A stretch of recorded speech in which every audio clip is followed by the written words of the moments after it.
All right, everybody. Welcome back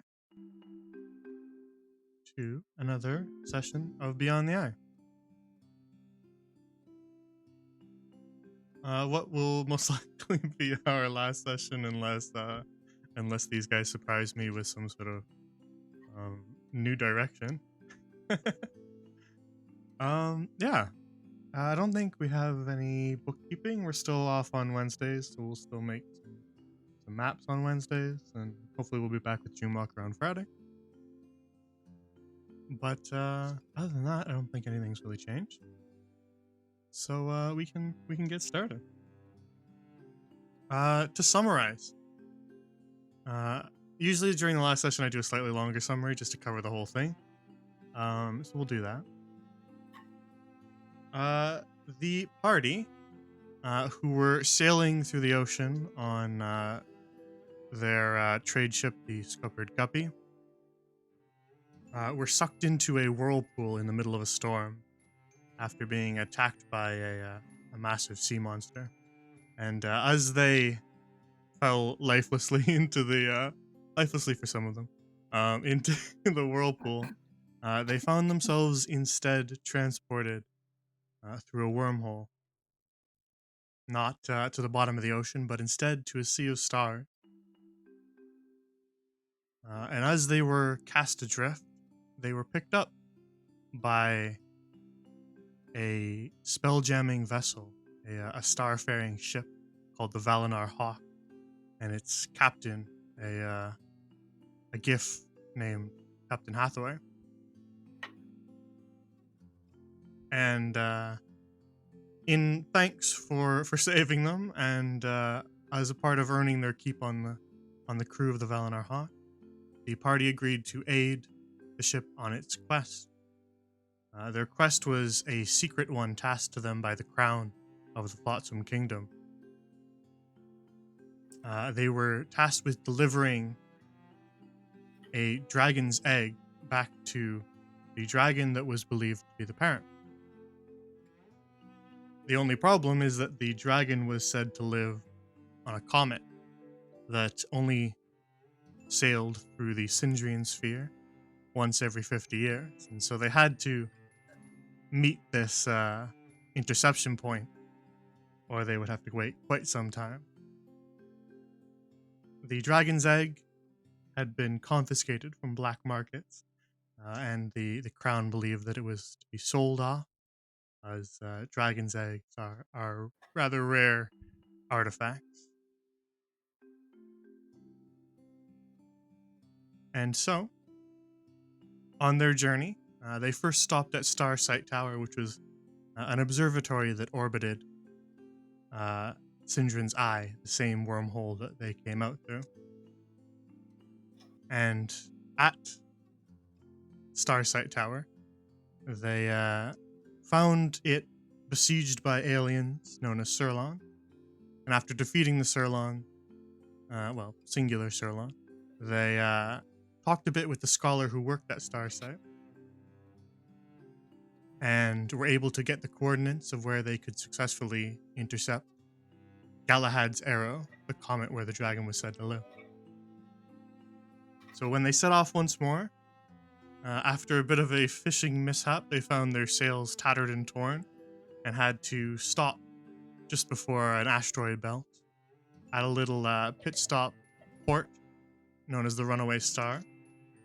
And after buying new sails and some items for themselves, they made their way into Baelor's Belt, the asteroid field that blocked their way to the interception point. While sailing through Baelor's Belt, they found themselves attacked by a pirate, a space pirate known as Void-Eye Versa, rather feared in the Sindrian sphere. But they managed to make their escape with the help of one of the crew members and his weapon that he had designed, known as the Devil's Blind. And after a close escape, and healing some of the wounds they sustained from that, they intercepted the comet. As they intercepted the comet, they saw another ship had beat them to it on the far side, so they landed opposite to it so as not to be seen, and then made their way through the caves. The party leading the away team and planning to call back for the dragon's egg and the rest of the crew once they had secured and made sure that the comet was safe. After making their way through the tunnels and caves within Galahad Zero, they found that there were man-made structures within it, and old notes and journal, which seemed to have been written by Galahad Rowe himself.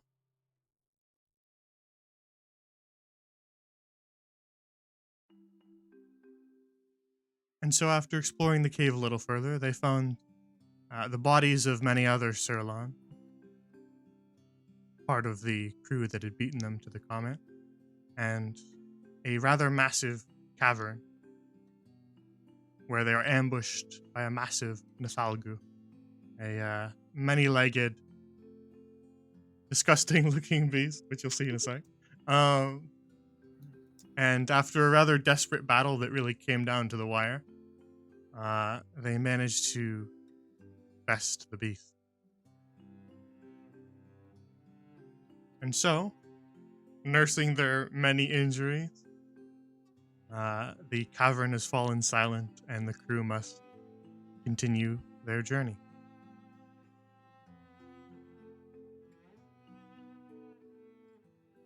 So that was where we left off, right at the end of that fight. And so that's where we'll continue. All right.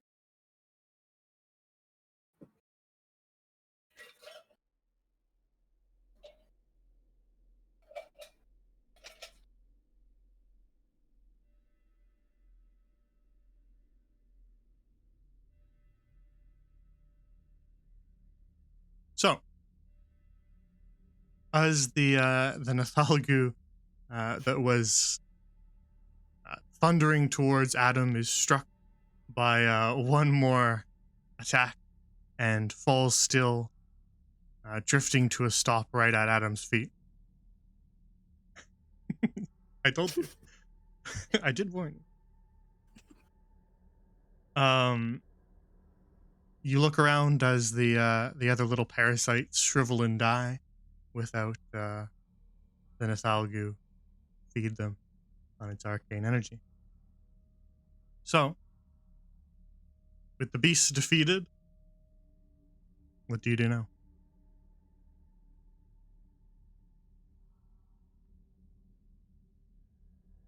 I remember also Iris had tackled Adam and cried. Here you go, Chad. Thank you. That ugly critter. But no, Iris is probably still, crying a little. It's very emotional right now. Adam is kind of wincing because I'm pretty sure when I got struck by all those magic missiles, it's like getting hit by Mike Tyson, especially coming from something as large as a Nathalgu. So I've probably got a bruised bunch of ribs or something like that. So it's like easy. Oh ah. Sorry. So as I'm crying, I'm gonna also try to, poke and prod at wounds to make sure everything's not broken while I'm crying. Glacy had stepped up to the corpse and Hey, now I'm not dead yet. Oh wait, you're talking about the Nathalgu. yes, the Nathalgo.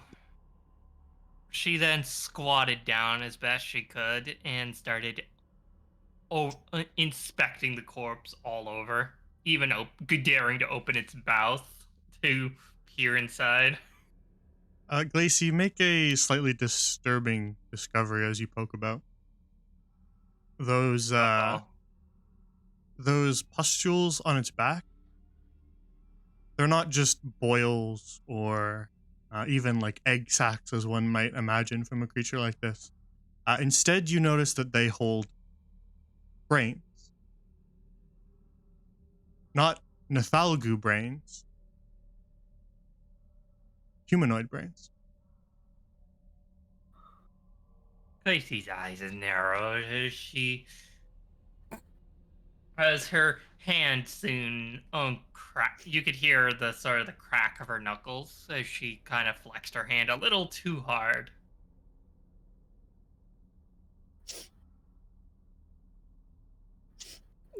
What is it, Glacy? Brains. What? I wish to have Glacy use her hand to reach in and rip one of the brains out to show. Oh my god. Glacy, why?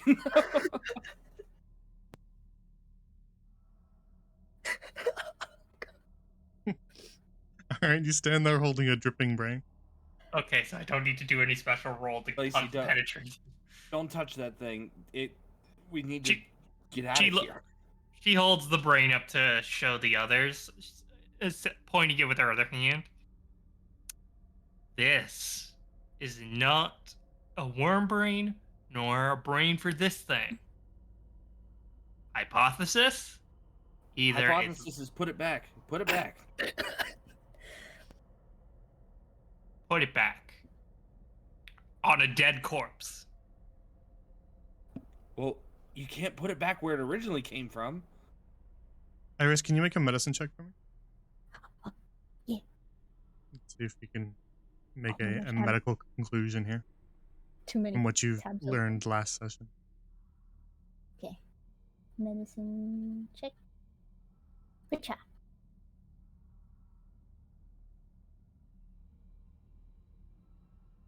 17. 17.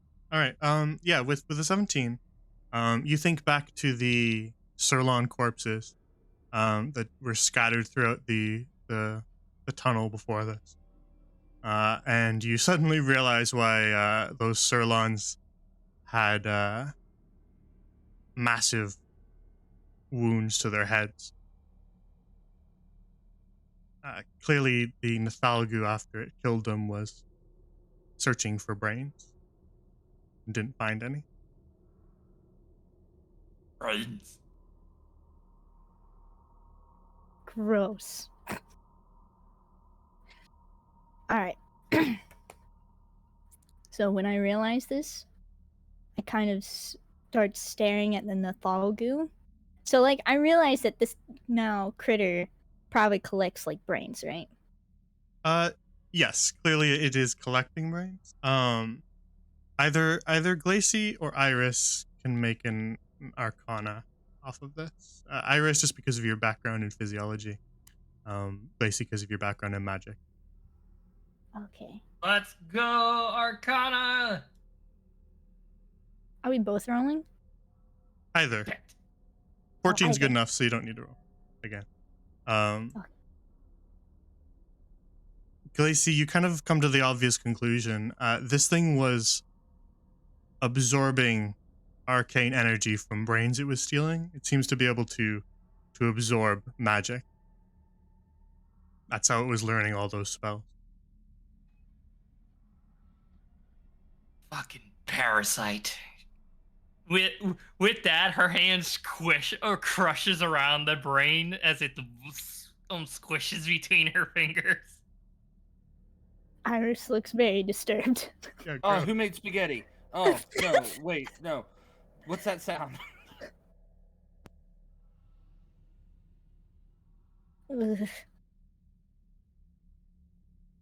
Never in all my years did I think I was going to hear the sound of a brain being squished. Sounds Yeah, like a me you neither. problem. Mm.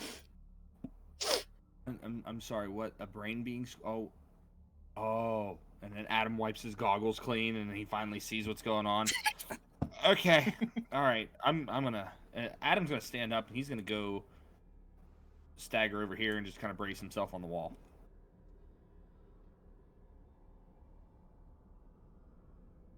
Iris is going to stand up and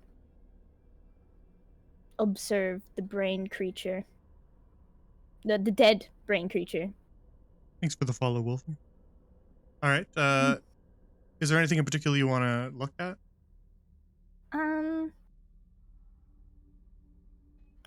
We already looked at the gross little pustules. Dude, this thing is so ugly. Yeah, I agree. It is so I'll have gross. you know that the Spelljammer source book comes with in as a part of the book there is multiple pieces of art of this creature, and I picked the uglier one. So there was one that didn't look as gross as this, and I didn't pick it. Dude, it looks like someone took like a photograph. I This know one looks like that's why I liked it so much, is that it looks like someone took a picture right before they died. That's the worst part. It's like horror movie stuff. Yeah. It's really cool though, but that thing's ugly. So is there anything in particular that you want to look at, or just kind of a general scan? Because I can tell you a few more things if you just Generally, want to make a medicine check. I think just generally staring at this thing thinking, man, we almost died. Very well. So I don't think there's anything. Yeah, no. I don't think there's anything else I can glean. Unless I can figure out what brains are in the little pustule thingies. Can I like figure out what kind of brains it has? It'd be a guess at best, obviously, but Obviously. with a medicine check, maybe. Alright, I'll do another medicine check. Let's go.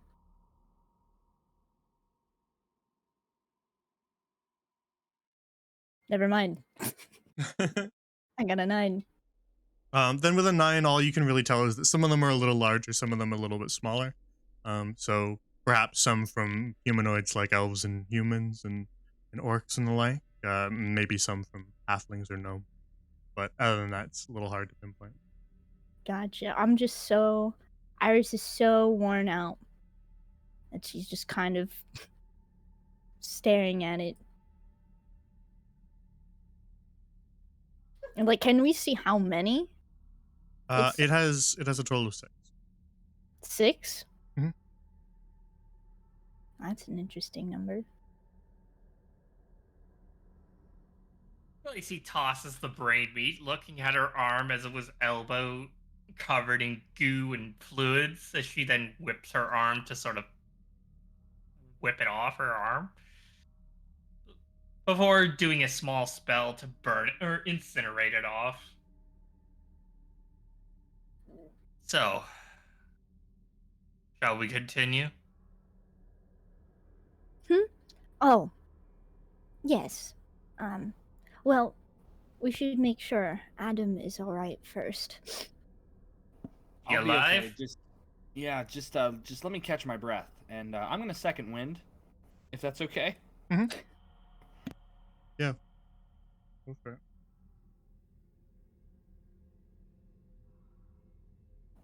Max hit points, yeah. That's just what I needed. Nice.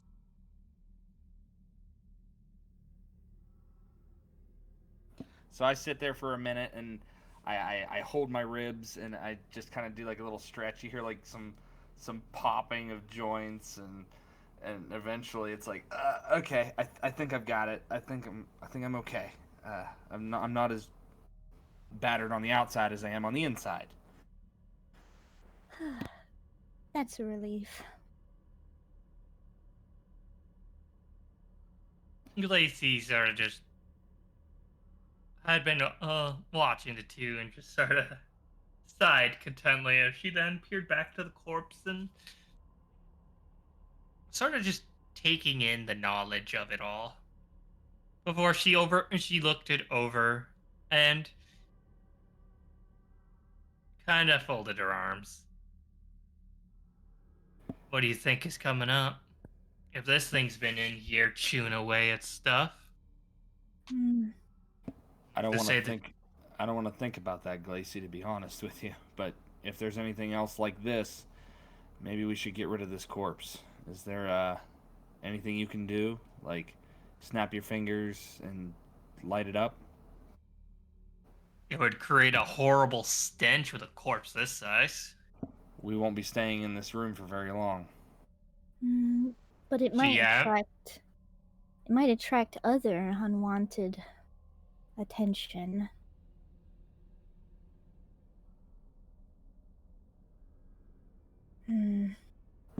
Maybe we should just press on. Yeah, I agree. Sounds like a plan. Glacy just walks over the corpse. Ugh.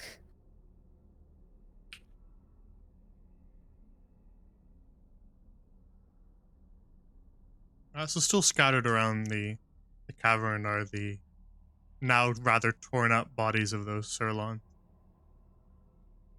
And some of the shriveled little parasites. But there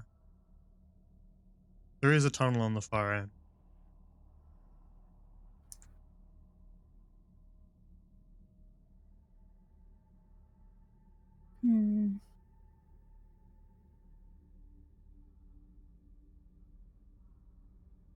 Can I make a perception check to see if there's anything else on the ceiling, since this is where the Nathalgu first dropped down? I mean, seriously, I don't want Yeah, there go to for be it, go like for it. that this was Mama Nathalgu, and then we end up fighting Papa Nathalgu. I don't want that. Oh gosh, not Papa the Thalgu, please. Yeah, this is just the baby. And Oh gosh. If this is a baby, no, it's not. No, I don't these want are a the family babies. reunion. 21. Yeah, you look up at the roof of the cave, looking for any other masses of stone like this one was disguising itself as. But you don't see any. It's just kind of a lot smoother. There's no large mounds of stone. The occasional jagged chunk of moonstone, but other than that, nothing. Okay. How illuminated is the room again? Is it just illuminated by the crystals, or? Yeah. It is mostly lit by the crystals itself. Yeah. But they do cast a pretty wide light, so it's not very hard to see in here. Okay, I didn't know if I needed to cast light or anything like that. I was just gonna like flash some light from my goggles. It certainly would be brighter, but you don't have too much trouble actually seeing in this cavern due to all Okay. the masses of moonstone. Too bad I can't.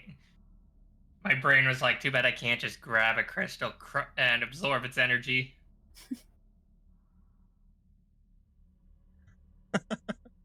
Recharge some spell slots. I'm just gonna put my hand on Iris's shoulder, and I'm gonna just kind of like let her lead me through as I'm scanning things. I'm limping a little bit. It's a little rough.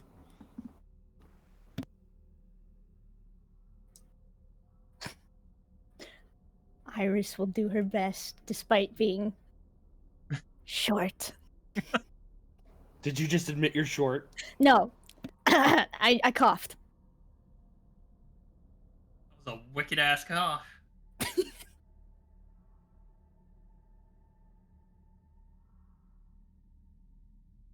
You know, I wonder if any of the Sirlons made it out of this. Do you think they'd be lucky if they did? Very, very lucky from what we just experienced.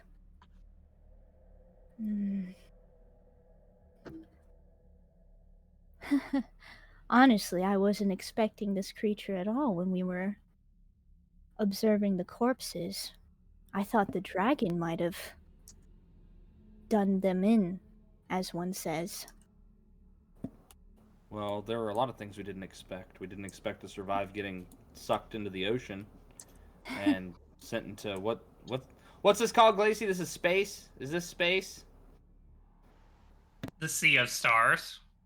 The Sea of Stars. Yeah, not space. The Sea of Stars. Very good. Very I distinct. mean, Different thing. both are valid. A Sea of Stars is far more, shall we say, educated than just saying space. Yeah, it's kind of like almost a bit inverted because the idea of space certainly is an applicable term because it is just empty space to you guys. Um, but people around here do tend to refer to it as the Sea of Stars because it does have that seafaring origin, just like where you guys came from, right? Mhm. And so they do tend to call it the Sea of Stars. But as you guys make your way to the far side of the cavern and look at the tunnel beyond, you actually find it collapsed. There's a pile of rubble that kind of bars your way. Oh, turnips. One of you can make an investigation. Well, there's all three of you here, so whoever makes it can make it with advantage, since you're all looking. Who's got a higher investigation? I've got a -1.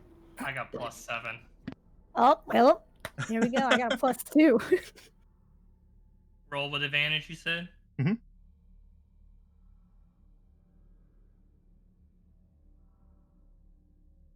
24. Alrighty. Then yeah, you guys kind of take your time to investigate this tunnel here, and you come to a couple conclusions. The first is the stones are rather loose, and the stones themselves are decently small. And after investigating for a little bit, you determine this tunnel was collapsed on purpose. Hmm. And what's more, with all the loose stone, you could take some time to move the stone and make it accessible. Lacey looks to the two of them. Want me to get started? Yeah, let me give you a hand, Glacy. Let's get digging.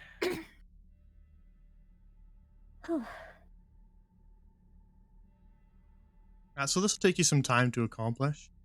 And taking kind of turns on and off to dig and move the stones out of the way. We could call this a short rest if you want. Oh, If this as is- you guys kind of take breaks here and there, trade off.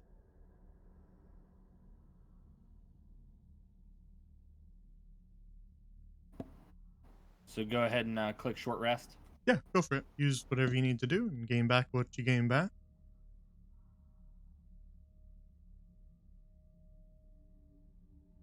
Some of you I have a dig while question. one of you rests, Oh. and then you switch off, and one of you rests, and the others dig, and then some time will pass. I have a question. Mhm. So this hit die thing, do we have to make sure to have one hit die like selected in order to actually heal? Um, the hit die. Let me actually just reference your character sheet.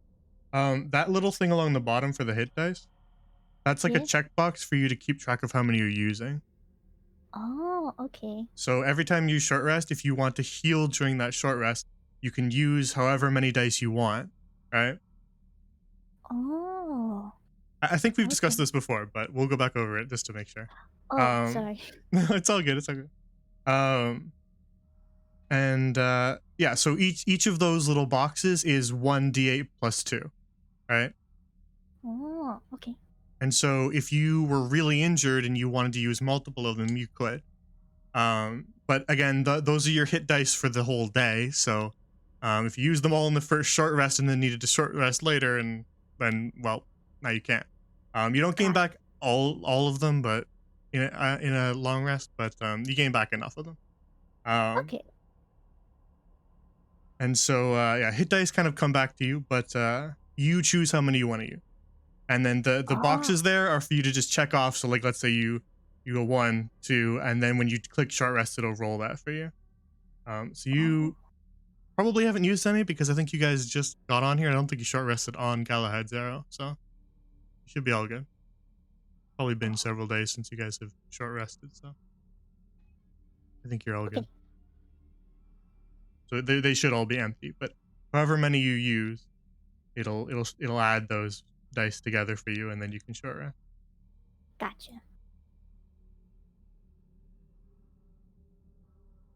It's so nice because all of my abilities reset on a short rest. Indeed. Oh, was I supposed to roll hit die? What do you mean? Because I hit take short rest, and then my HP stayed the same. It might not have done it. Then you can just do it again and check the same ones, Oh, okay. and then roll them. They keep kind of changing the the short rest and long rest buttons on D&D Beyond, because I think they're trying to make them work as good as possible and just kind of shifting stuff around. So I'm never quite sure how it works. I always have to double check, since I don't click that button very much myself, since I'm the DM. Okay. Wait, what? If it doesn't okay. if it doesn't Yeah, I add it didn't. for you, then you might have needed to check that box. But just take whatever you rolled and add it to your hit points. Should be Okay. able to see what it was in the log. Oh my gosh, math. 17. Oh. Oh my gosh, I'm so dumb. Ah! Oh my gosh, don't look at me. Oh yeah, that one did print to the entire chat. Yeah. Oh my gosh. Ah! Okay. All I'm right. okay. Yeah. So you spend some time patching up your wounds, bandaging up some cuts, and maybe splinting some things that might be a little rough. And you trade off working. Some of you rest and some of you work, and switch in and out. And by the time an hour elapses, you've cleared enough stone to be able to kind of wade on top of the rubble and climb through the opening. Sorry to change it. We don't get any spell slots back, right, during short rest? Not unless you're. Yeah, I don't think I have Unless any. unless you're a warlock.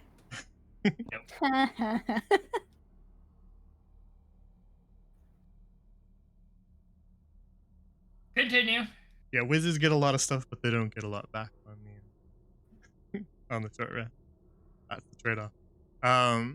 So you clear out enough of a gap in the stone to be able to climb through at the end of your short rest. What do you do now?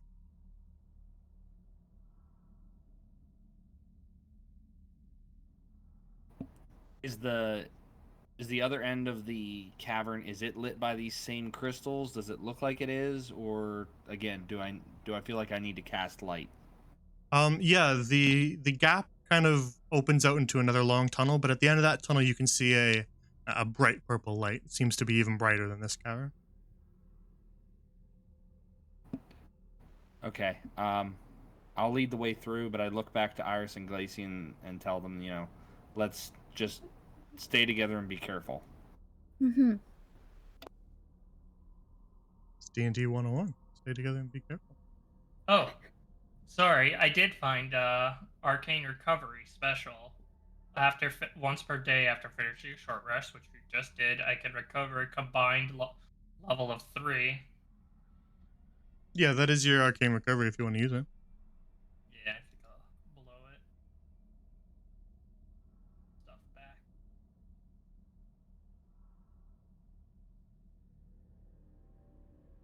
Very well. Darn. I don't think I get anything like that. Yeah, you don't have the arcane recovery, but you get your wild shapes back, Heck yeah.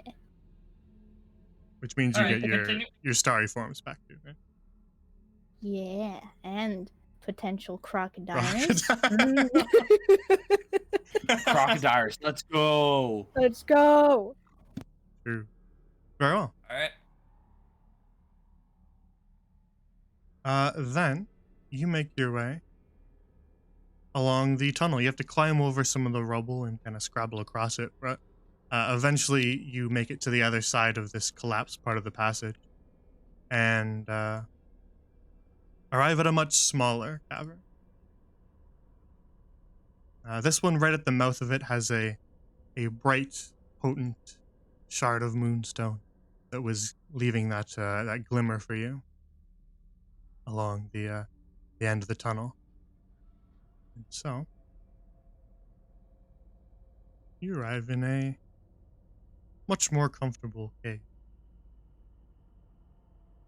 like the one that you found near the entrance of the caves. This one is also furnished with man-made material.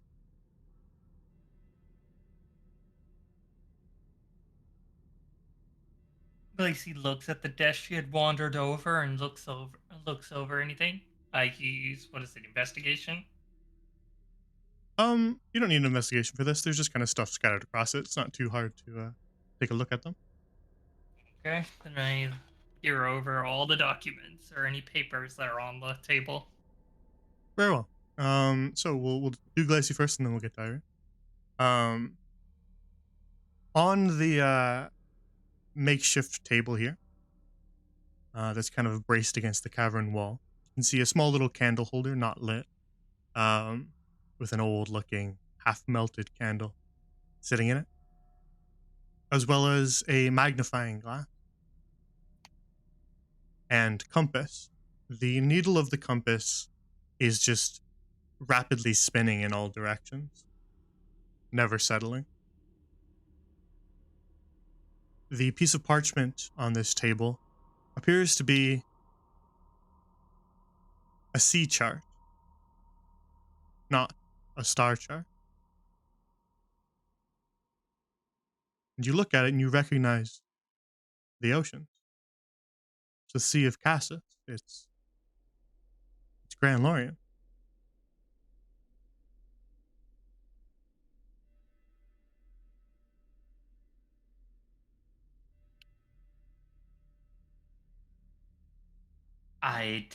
Take the map, roll it up, and add it to my bag, or just add it to my satchel. Very well. And also, I give the compass a little tap for taking it as well. Yeah, you tap it and it kind of spins again and then just continues to rapidly move in all directions. Iris, you make your way over to a rather haphazardly put together telescope. It's not particularly pointing at anything. It's just sort of braced in this room on another rather makeshift tripod. You can make investigation if you want. Ooh, okay.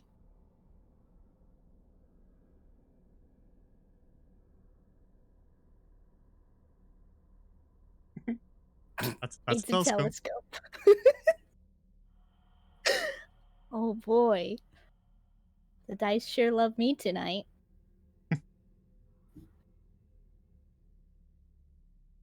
Yep, it's a telescope. That's all. Yeah, you just kind of see the back of Adam's head, very very close up and blurry.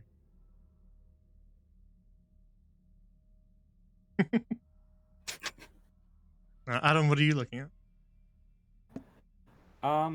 As I did with the first room when we found like the cabinet and everything, my suspicions of this place are very very high. Like I'm like on high alert.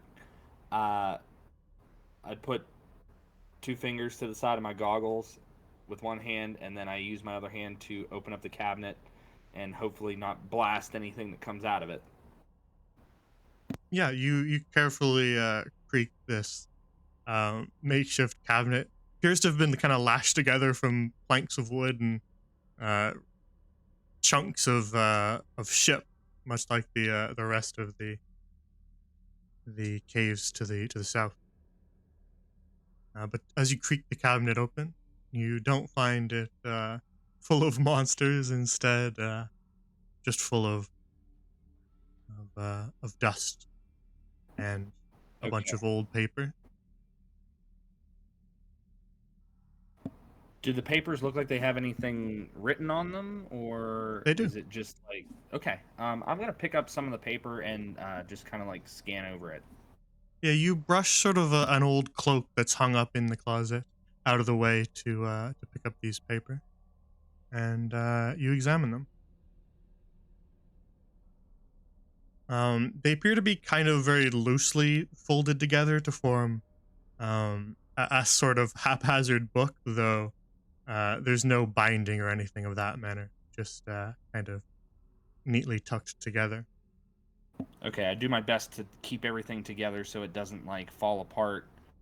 And I look to the cloak. Does the cloak have like any signifying markings, or like I'll probably have to bring it out so that way we can see it better instead of looking at it folded up inside the cabinet. Yeah, it's got a rather old-looking crest on the back of it as you pull it out. It is covered in dust, kind of the same stone dust that surrounds everything in this cave. But it does bear an old-looking crest on its back. You can make a history check. Okay. That's a 4.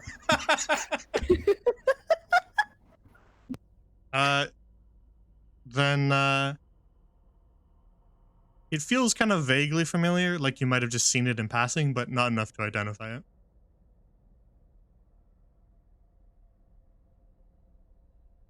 Okay. I look at it, I dust it off, stare at the symbol, nod my head.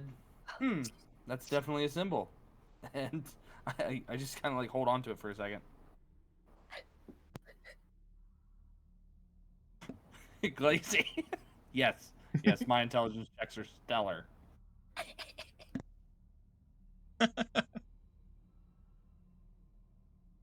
Very well. So you've got those papers in your hands, though.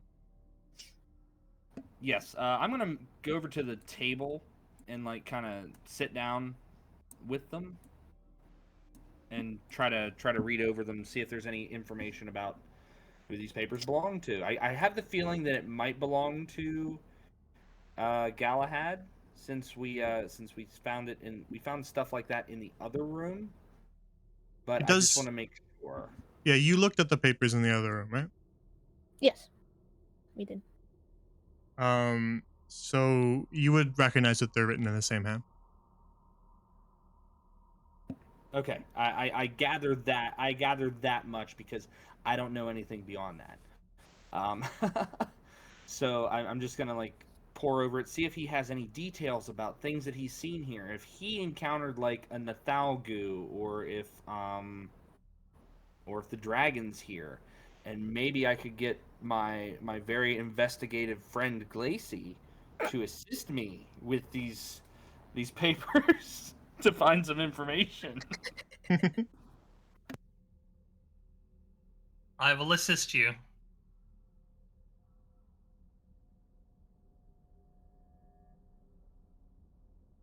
I know you need the help. Oh, I listen. I probably suffered a concussion in that fight, so I'm a little lost. Graham, I, do you want me to roll, or do you want Glacy to roll? what kind of check are you trying to do? Would it be investigation just to kind of pull that information out of the notes, On the or papers? Actually, I can read them for you. I was gonna get to that. I just wanted to cover something else first, just for the benefit of everybody. Oh, Um, okay, I'm sorry. you you looked at the crest on the robe. You didn't recognize it.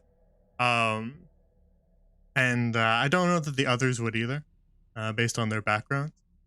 But I can describe it for you because it does have an actual appearance. So I can describe the crest for you.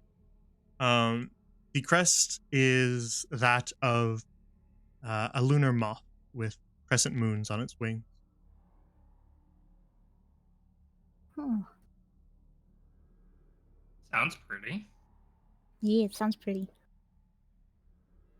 Indeed. So Adam, you sit down at this roughly made table, slapped together from boat parts, and begin to sort through those papers, you do notice that some of them are kind of dated. Not with like literal dates, but they seem to be dated kind of days after he was set adrift. And so you can kind of sort them into order as you make your way through his note. As you do that, Iris, you look at the wall to the northeast, and you can see strung up on old wooden pieces of mast uh, what was probably once a ship's sail, or at least part of it.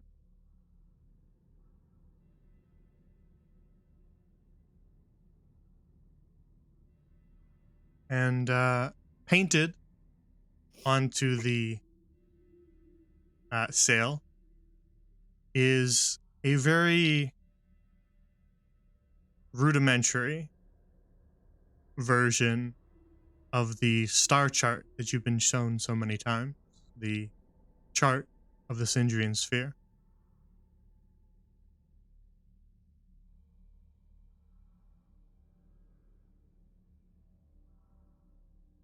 For reference, that is.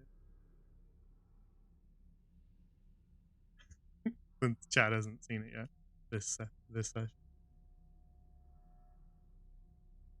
Though many of the things that you saw in the other charts are not detail on this one.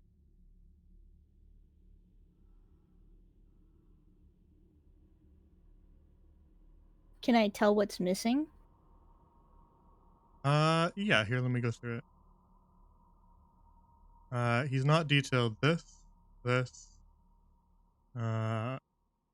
He himself is not on the map. There's no names as well. That nothing has a name, just sort of celestial bodies. Mm-hmm. There is not driftwood. This is not on the map. This is not on the map. This is not on the map. This is not on the map. Essentially, just the 3 On the map. orbits, or the 5 orbits are there. Indeed. And that's on. There you go. There's a basic summary of what is and isn't. Beautiful.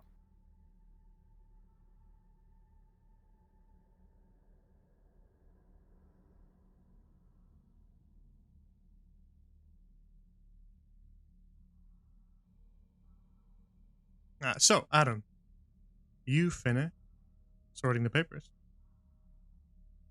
and are able to piece together some more of Galahad Rowe's notes. So let me grab those for you.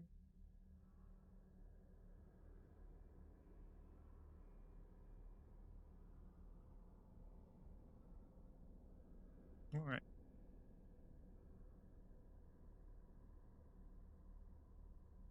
There, that's better. A little easier to read. Okay.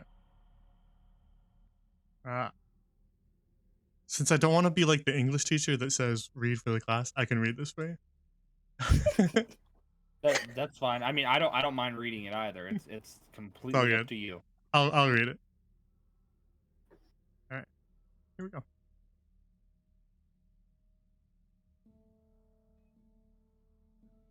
So you begin to read through these notes. They don't pick up quite where the other one left off, as the old notes were rather worn and torn up, but they do pick up a little bit later, several days after the one that you had finished on. And written in the same hand, they read the following. Where once I thought this yawning expanse to be empty, I have since learned otherwise. The dragon that calls this comet home was not what I expected. I had heard all manner of tale about fearsome dragons eating villagers and plundering gold, but this one, she is far different from the story. She's no terrible fearsome thing, and in fact seemed rather frightened of me. Old Matherby used to say that dragons lived for centuries, but this one is no older than myself. She didn't even have a name. The next passage seems to be dated 2 weeks later. The dragon has helped me build a workshop in the northern cave. With her assistance, gathering resources from the wreckage has been a breeze. She even found the captain's old spyglass. Perhaps I can fix it and finally gain a better understanding of my surroundings. I've seen other celestial bodies adrift in the sea of stars. Perhaps I could chart them as the comet drifts past. Another week later. The dragon seems keen to my studies. She hangs around my workshop and watches me write, always asking questions about where I come from. What's more, her abilities continue to astound. Imagine my shock when I was describing the appearance of elves from my homeland, and she suddenly shapeshifted into a perfect copy. Dragons are far more capable than the destroyers I once thought them to be. Another 2 weeks later. Together, we have amassed all manner of flotsam from ships wrecked in the same manner as my own. I have lashed them together and enchanted them, bringing back seafaring air they once held. No, perhaps starfaring is more accurate. My goal is beyond just a mere ship, however. Imagine if I could create a whole village among the stars. Or a city. If any others should meet the same watery fate as myself and find themselves stranded in these unfamiliar stars, then I could rescue them. Another week later. Construction has progressed quite nicely. I suppose when you have a dragon helping you, things move much quicker. One night, as we rested after a day's work, I asked if there was anything I could do to repay her for her aid. She only requested one thing. A name. I thought for a moment, and the perfect name struck me. Americia. It means moonflower in the language of the elves. I asked her what we should name our little village in return. She named it Driftwood.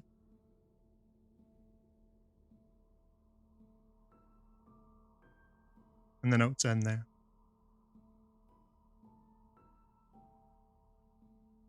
Wow. I take the papers and I fold them up. And we kept the other papers, correct? Is Glacy holding on to those, or was I holding on to them? No, I think we let Glacy keep a hold of them. I keep all the paperwork. I'm a fucking nerd. After I fold them up, I carefully hand these to Glacy so that way, you know, they don't come out of order again. Glacy summons her book as she adds the pages in between them to be inscribed as the book slams and dematerializes back into the magic.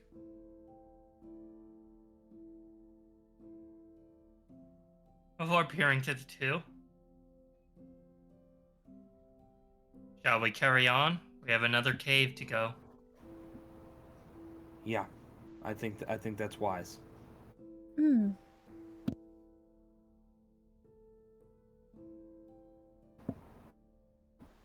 I get up from the chair, a little bit of a grunt, and then I start making my way to follow Glacy. Very well. Turn towards the tunnel to the north. It's a rather long tunnel, but at the very end of it, a bright light, though it's only a small little speck, it glimmers brilliantly.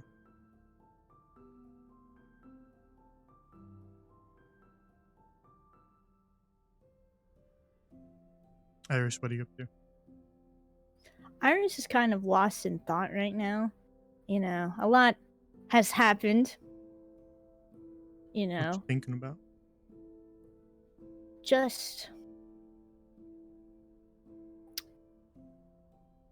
the discovery that the dragon helped Galahad make driftwood. The fact that everyone almost died again.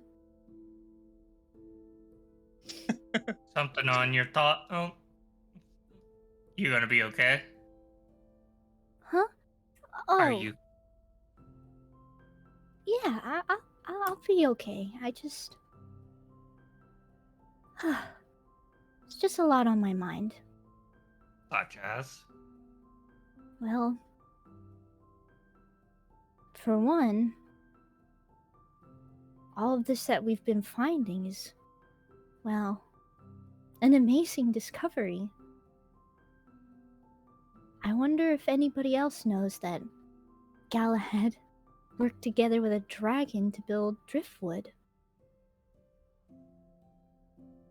And I'm also concerned. I hope the dragon's okay with, us just facing off against that Nathawaku, and I'm also worried about the Sirlons too. You know? Well, the only ones who would know about Galahad and the dragon would be Galahad the dragon and us. Hmm. Unless someone else got to read these notes also.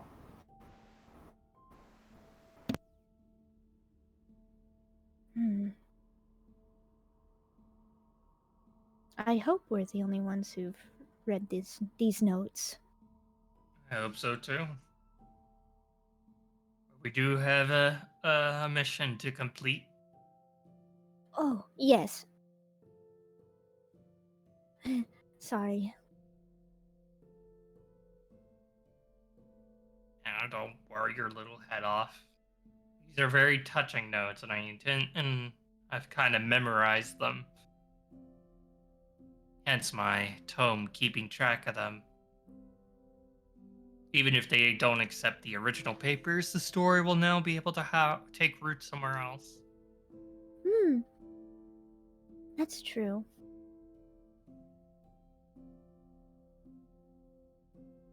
Shall we Well, carry on?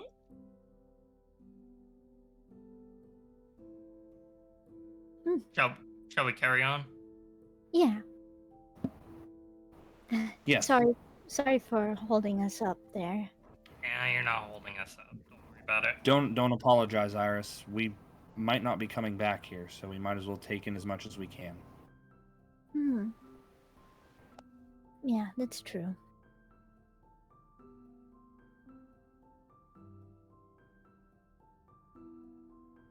so do you progress down the tunnel? Yes. Yes.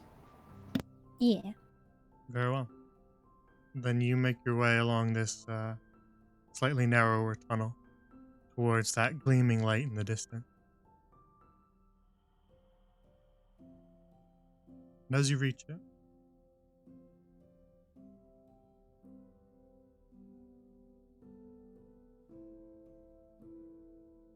you find yourselves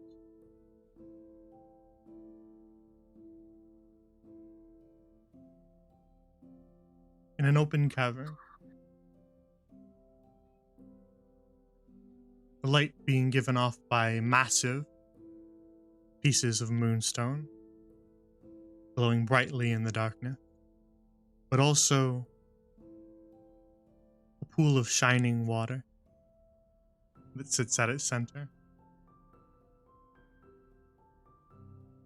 Gracie peers to the two of them and then takes a deep breath before she would be the first one to boldly take 2 steps forward. Wow. It's beautiful. Oh, careful, Glacy.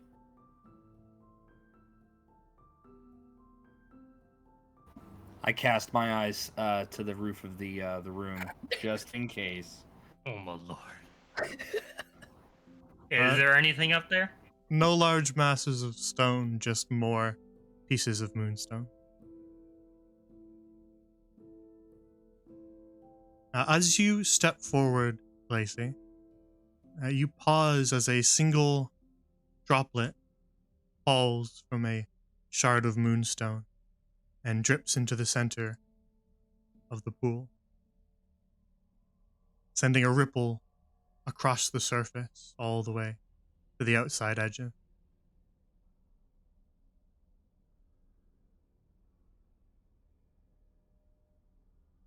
And as you pause for just a moment, as the water stills again, it suddenly erupts, sending droplets scattering across the stone floor. Emerging out of the well is the massive coil of a dragon.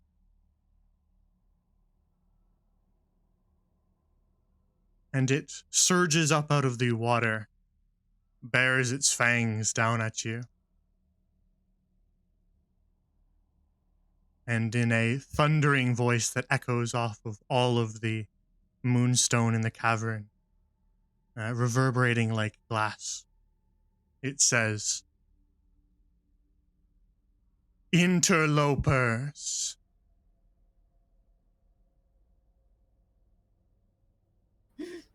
What did the other two do first? I hold out the cloak with the marking on it, and I call out her name, Americia. And I wait to see if she responds. The dragon Iris, was baring its has fangs, kind of rearing up to strike at the three of you. But as you call out Americia to it, it pauses, and then you see the gleaming light, the stars that seem to make up its scales. They actually dim for a moment, and flicker slightly, as the dragon, which was floating up in the center of this chamber, sort of falls slightly lopsided and collapses to the edge of the pool. The light that she was giving off dimming. Adam, Please. what did you do? Lacey would be the first to skid I on don't over. know.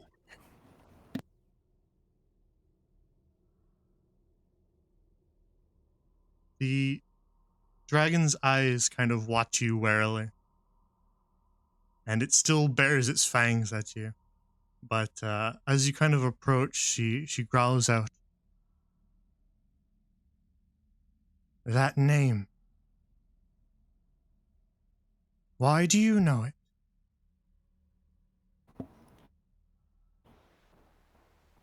We haven't come to cause you or anyone else any harm. We've come on our own mission, and we were to seek you out. And we learned of you through the notes of one Galahad Rowe.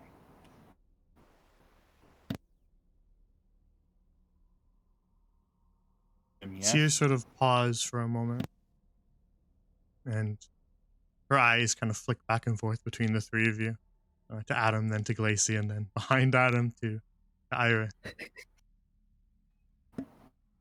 And then she sort of pulls herself up on the edge of the pool slightly, sending water rippling again across the surface, as she kind of braces herself. Iris, with your sort of medical expertise, she seems to be rather weak for a dragon.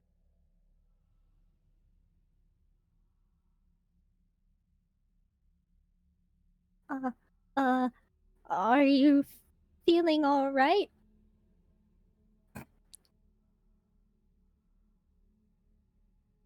You see her eyes kind of flick away from the three of you, back to the cavern behind you in the tunnel, and then back to the three of you, as she says, "The beast in the cavern beyond, it pulls magic from this comet. it pulls away my magic. Any consolation, we certainly put it down, unless it decides to come back and feast on it. You see her eyes flick to you, Glacy, and she kind of almost looks surprised. The beast is dead. Yes. Mm-hmm.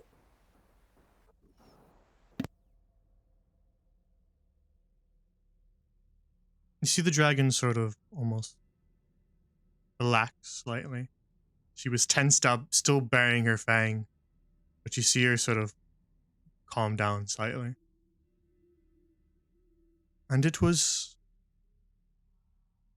you three who slayed it.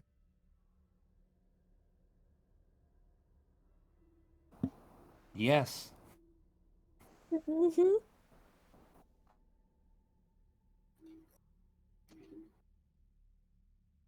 And Lacey looks to Iris. We actually have something for you. Lacey moves aside for Iris. Ooh.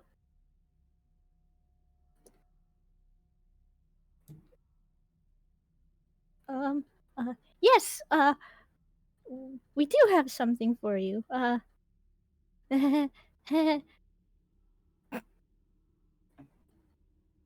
Iris is very nervous about the dragon. The dragon actually kind of looks down at you and sees that you're kind of shrinking away, nervous and almost shaking. And you see her eyes kind of soften, her glare changing into um, a far more gentle expression. Little one, is it my form that scares you? And you see kind of sparks begin to fly off of her scales as her form begins to twist and take shape. She begins to shrink and turn. At first, changing shape as a dragon, and then arms twisting into more humanoid arms, hind feet into legs. And as she changes shape and begins to stand up in a humanoid form, you see her actually flick across several different forms as she kind of weakly attempts to take new shape. The first form she shifts across is that of a flaxen haired man, but only for a second before her form changes again into an elf.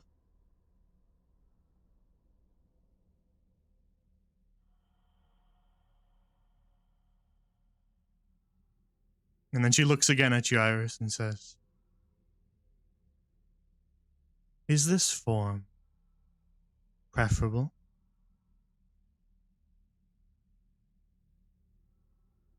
Oh,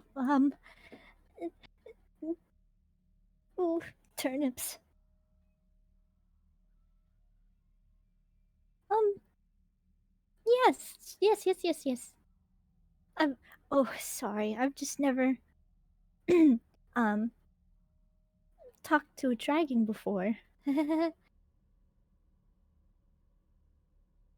If you did indeed slay the beast in the cavern beyond, then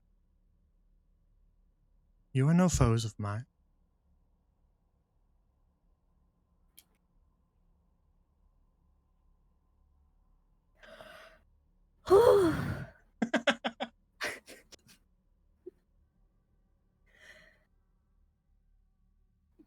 Iris lets out the biggest sigh of relief. Adam kind of smirks, seeing that Iris can relax a little bit.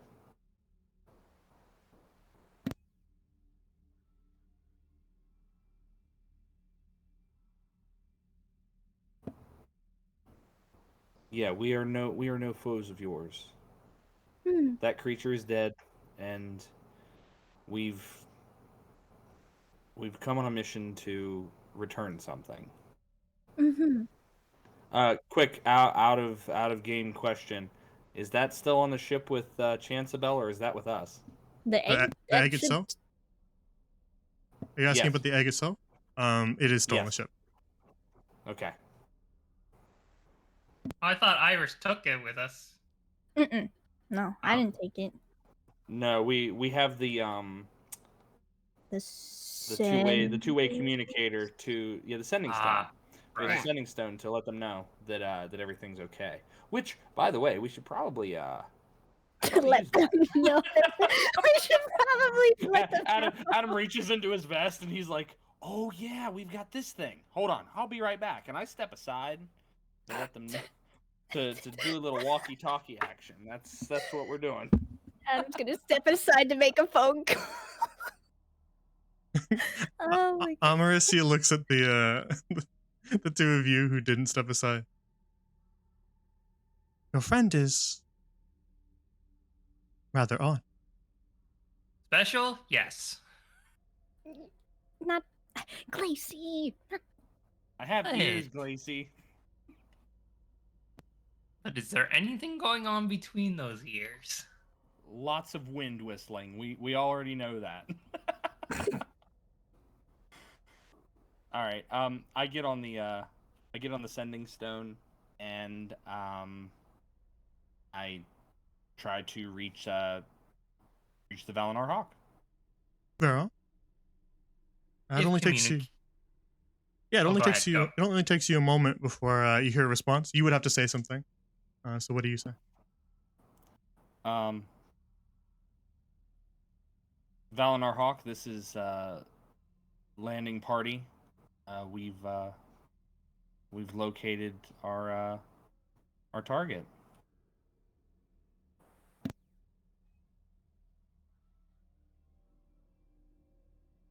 A few moments later, you hear a response from the other end. It appears to be Chanzu's voice, and she says back, "What is the call and answer?" Homeward bound. Indeed.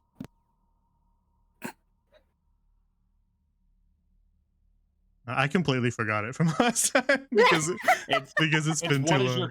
What is your course? And then we reply with homeward bound. Gotcha. I take notes. Gotcha. Adam might not have much between his ears, but I do. Yeah, I do. I specifically attempted to write it down and then I forgot. So it's good that you guys remembered. Thank you for that. So you say your call and answer, and she confirms it. And She's here. She's waiting.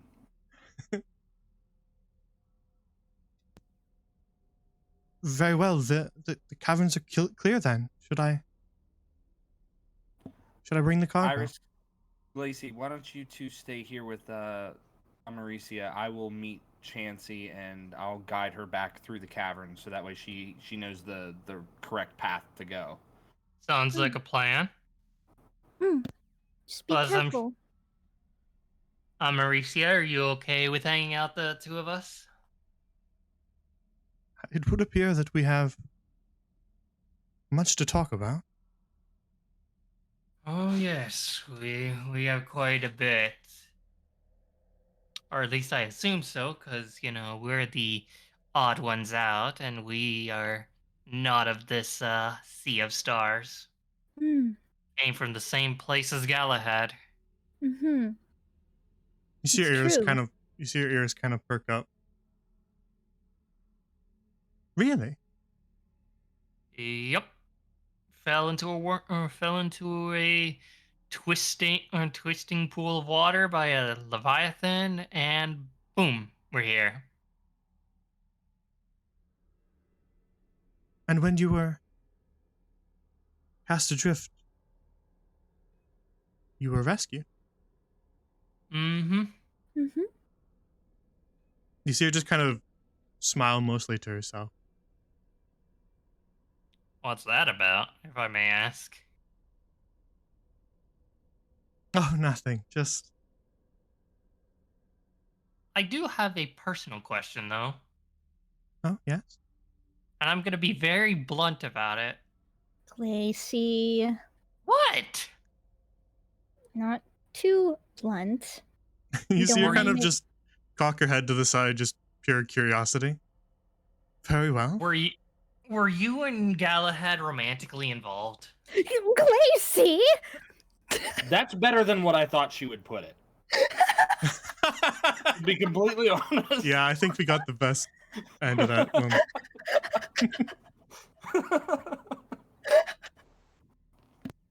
Uh, someone make a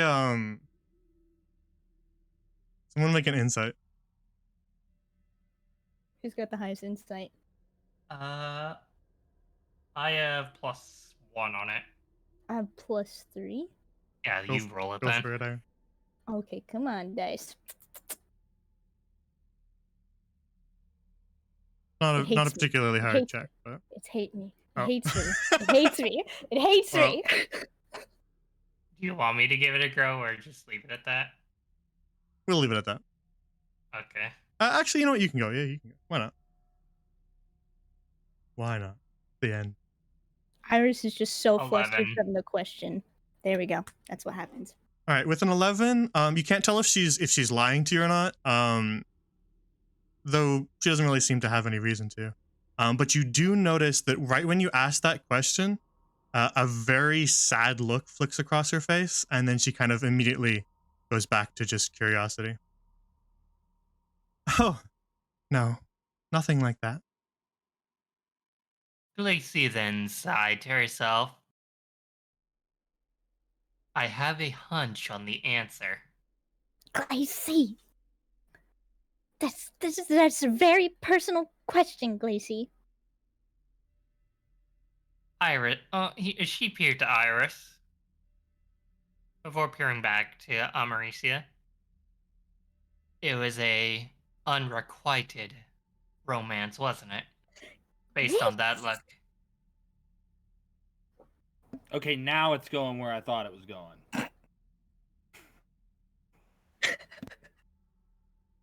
You see her kind of almost look off into the distance, not looking at either of the two of you for just a moment. I am so sorry about Glacy. Don't just ignore her. It's quite all right. I've not spoken with others in quite some time. I'm not used to it. My time with Galahad was complicated. We were separated Oh? before either of us would have wished.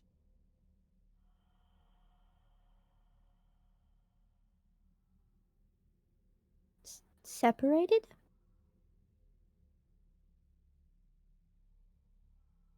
When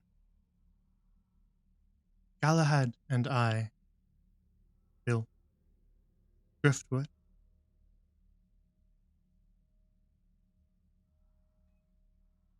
I lived alongside the people that he rescued. The very first villager.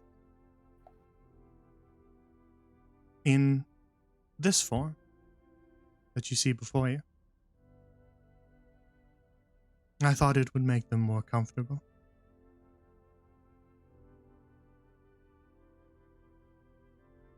But before we could see Driftwood turn to a city, the comet, the one that you stand on today, it struck another piece of debris and changed its course.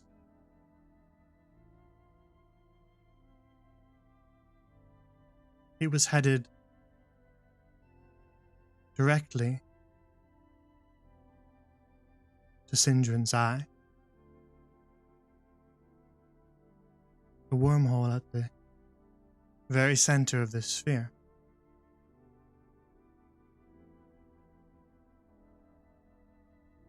And a piece of, well, your kind called it moonstone, of this size, colliding with a wormhole like that,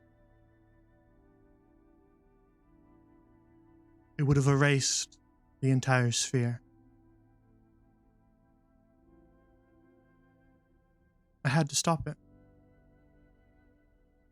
to see that Driftwood survived and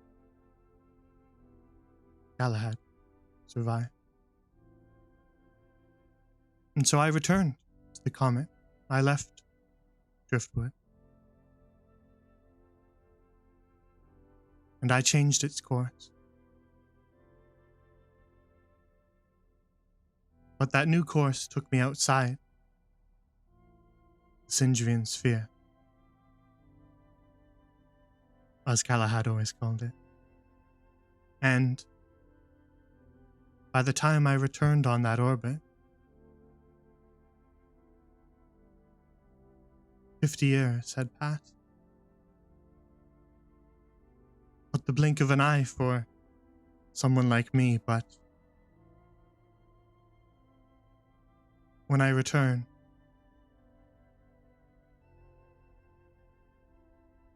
Galahad was old. He had a family, he had children.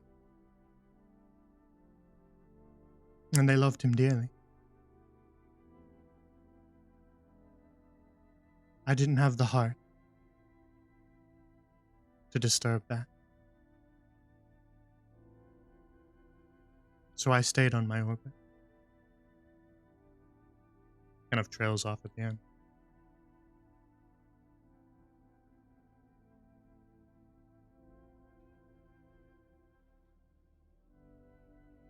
Iris. Sorry. Oh, Oh, go ahead. sorry. Go ahead. You go first. Oh, sorry. Iris glances at Glacy. Her ears are down. She's a very sad bunny now. Before looking to... how do you say her name? Americia. Americia. Thank you, she says. I'm so sorry to hear. Not to worry, that was a long time ago. Old wounds scar over.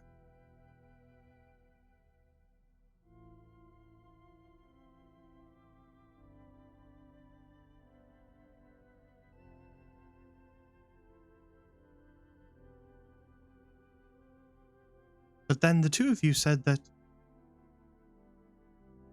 you had something for me. I'm afraid I'm a bit confused, honestly.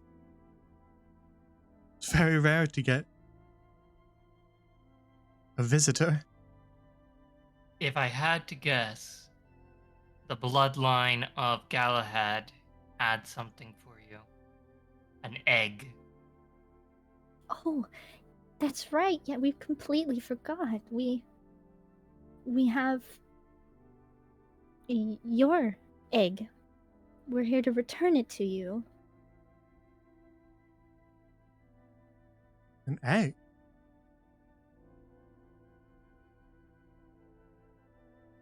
My egg? That is what we're told by the surviving Galahad bloodline of Galahad. Yes, we were told it was found on the black market. We were told it was taken from you.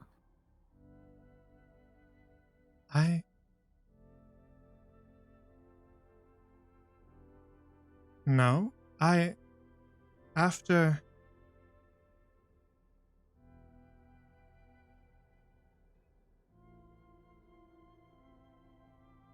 after Driftwood and after Galahad, I never bore any wormling. I remained here alone. Did you bore any wormlings before everything happened? Or wait, you just said that. Never mind. Iris looks to Glacy. Well, we're remembering it right. Right? Chansey said that the egg belonged to the dragon living on Galahad's Arrow. Amaricia's. No, she definitely said that this belonged to the dragon of Galahad's Arrow. Which makes me believe I have a few hypotheses, but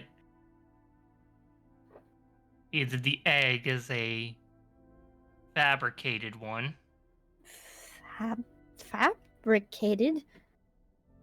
meaning it's not a real egg.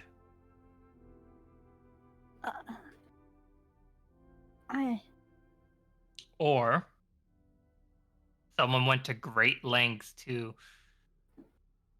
want her to find it, and one person springs to mind.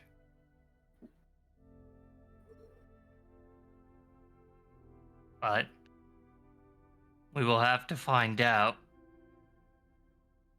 Glacy's ears flick as she peered behind her. Yeah, meanwhile, as the two of you talk with Amaricia, Adam makes his way back along the caverns quickly and back to the anchor point of the Valinar Hawk.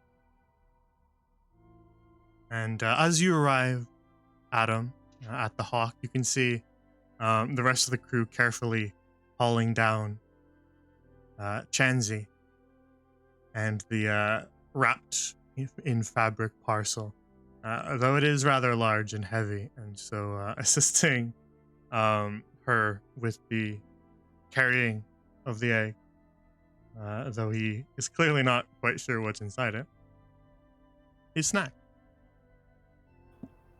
I approach Chansey and Snacks, and I still have the cloak.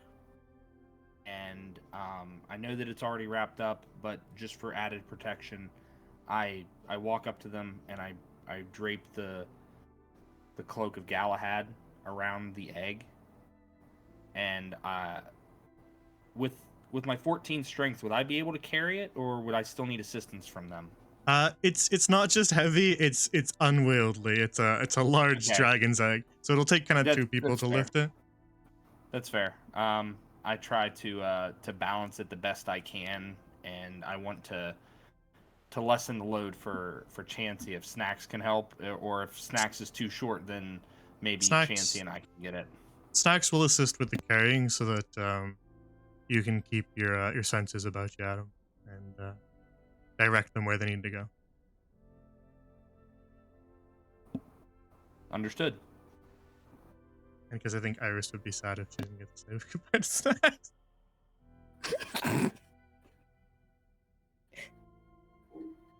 Yes. So that's why he's coming to. It's really heavy. It's just really heavy dragon's egg.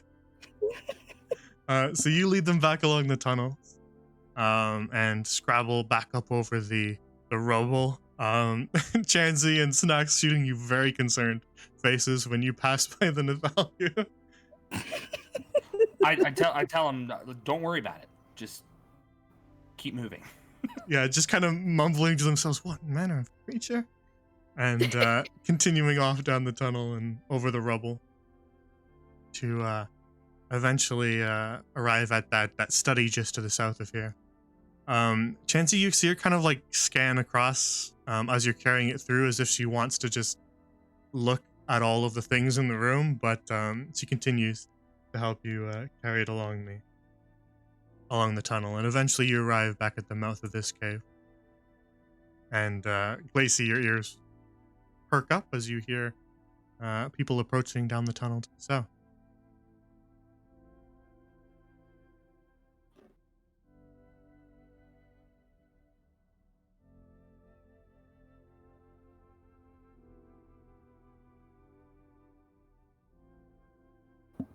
I start moving closer with the wrapped up bundle, and Chansey and snacks, and I kind of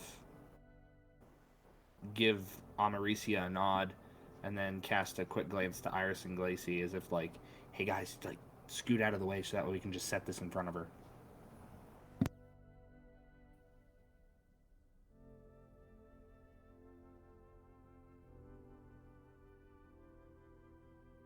You see the other two kind of pause for a moment as they enter the chamber and just sort of looking around at all of it, stunned for a moment before they continue. Snacks kind of stays back a little bit in awe of the cavern. I look to Americia, then I look to Chansey, and I say, Americia, this is Chancebel Rowe. She is the descendant of Galahad. All of you make, well, I guess history is fine. All three of you. All three of us? Okay. 17! Oh my god, It's not a particularly hard history because you're not thinking back that far. But it was quick, so that's why it's a roll. Alright, that's a triple pass. So yeah, deck save. Suddenly everything explodes. You all die. No, as Chenzi walks up to Americia, just a single memory from only a few minutes ago flickers through your head. Suddenly, as you look at Chenzi, certain resemblance seems rather sharp in your mind.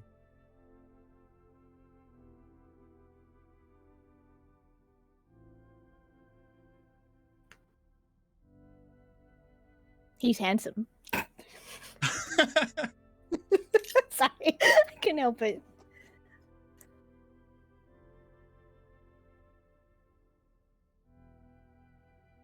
So Adam, Chanzi's a little bit stunned just kind of from what she's saying. So you can take it. Okay. I take the egg and I gently set it down, and I put it right about here. Very well.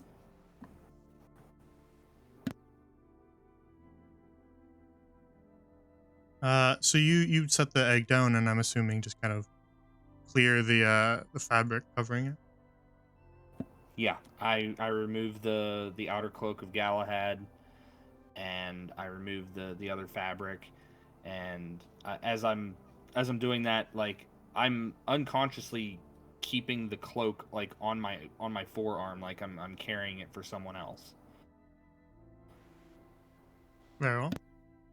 As you uncover the egg, it gleams with the same purple light that the moonstone around you does.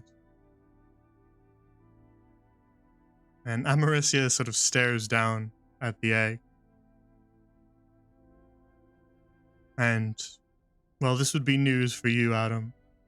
But she promptly announces, as I said to the other,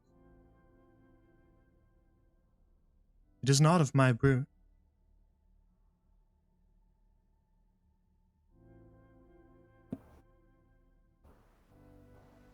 It's what? It's not of her brood. Yes, Adam, well, we just got done talking, and, well, Armoricia informed us she never... Well... You mean they never held hands?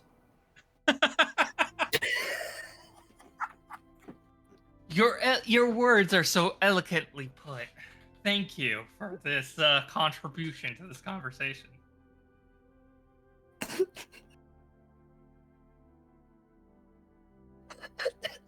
Adam's like confused. He looks to Chansey. He looks to Americia. Then he looks to the egg. And it's like, we were told to bring this here. And I look to Chansey. It's like, if this is not hers, then what is it? Chansey kind of stutters a little bit. I thought surely when I saw it, and then I saw the notes of the researchers who'd been studying the arrow, that I thought surely it was. She kind of pauses again and then looks at Americia. I thought it was yours.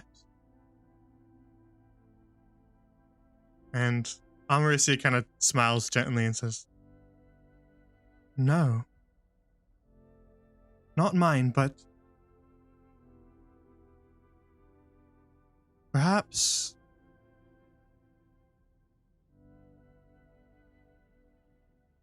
from the same. No, not a child. How do you say it in your tongue?" A sibling? Yes, cousin, brother. I believe those are the words. You were clutchmates. Yes. You were Born in from the same nest. Born from the same moon that this comet was once a part of.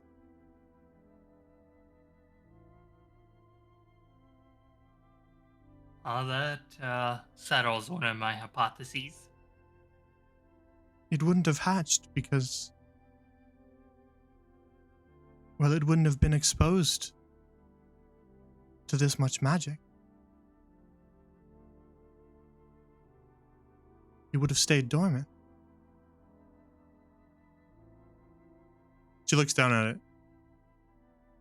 Yes, he would have stayed dormant.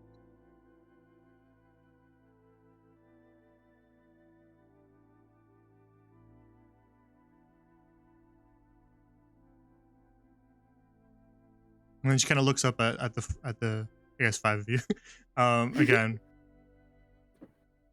and says, "As I said, it is not my child, but I would have you leave it here.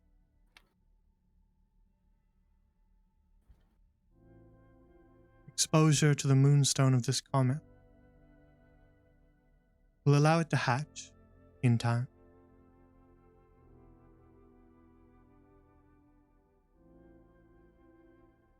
One last question. Yeah? Do you know a way back to our world?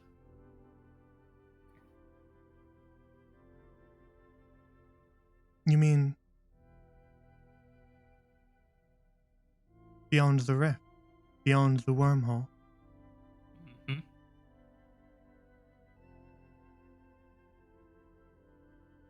Teleportation magic would surely do the trick. Into the wormhole? No. I'm afraid a return trip like that would be deadly.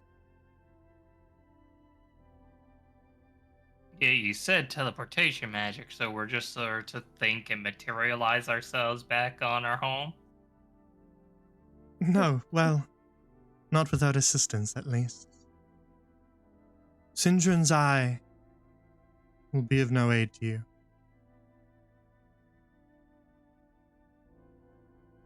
That wormhole is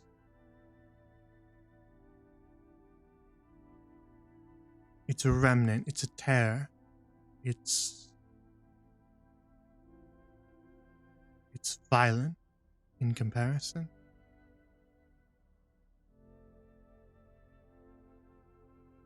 But if you would allow me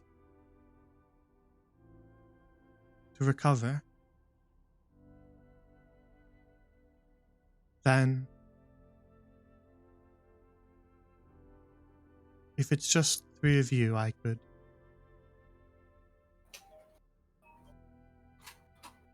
could manage it. 2. 2? She kind of just looks across at the 5. Well, that would do as well. She's not really particularly sure which two you're referring to. Only those two. I have elected to stay despite my thoughts on what has been happened in the past hour or so.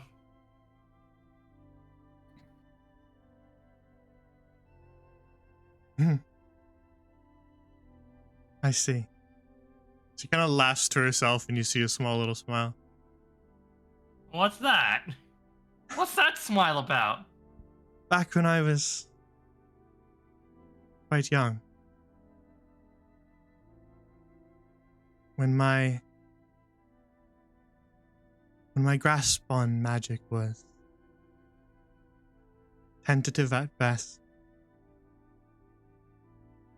I offered Galahad that choice. And though it would have consumed likely all the moonstone on this comet and perhaps part of myself, I offered to return him home. He turned me down too.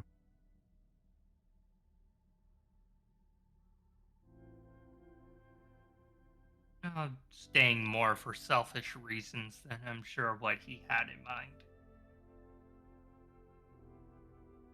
Well, whatever your reasons, if it's two of you, I can manage it.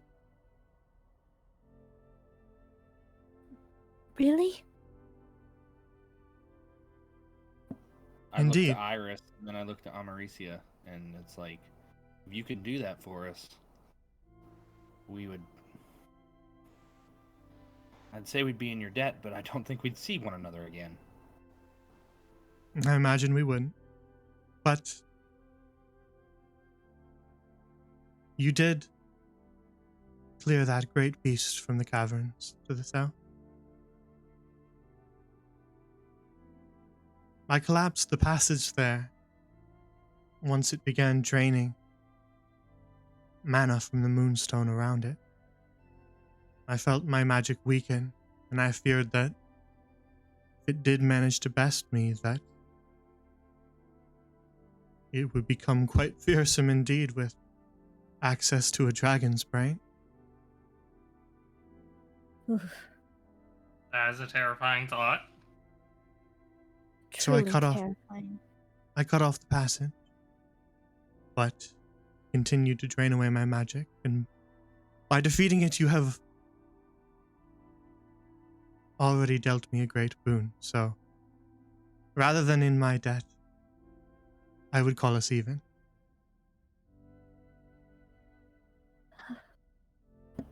Adam sighs and nearly collapses. Like there's a smile on his face that he gets to go home, or there's a chance he can go. He just like falls to his knees and like just overcome with like all these emotions all at once.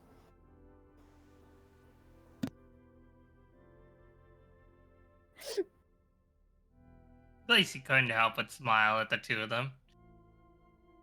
You'll get to go home. Hmm. We get to go home.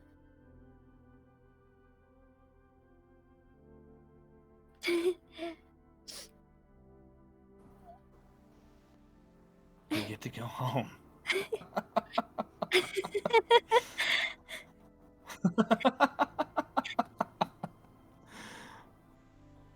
We get to go home. I hug Iris. I like pick her up and I swing her around. I have no, there's no other words. That's all I can say is we get to go home. We get to go home. Iris laughs along with Adam as she's picked up and swung around, crying happy tears.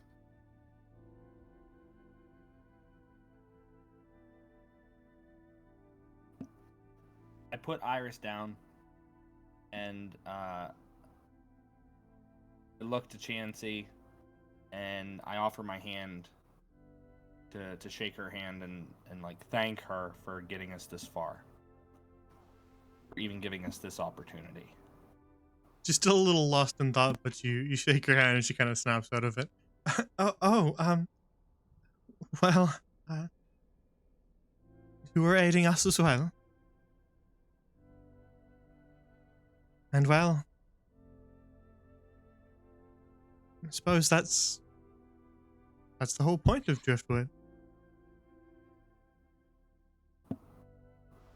There was a lot to be gained and a lot to be lost here, but I think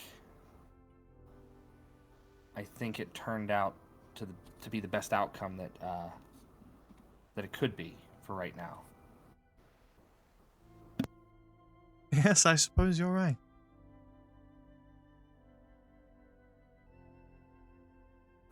And then I look over to Glacy, and I slowly make my way over to her, knowing that she's staying behind.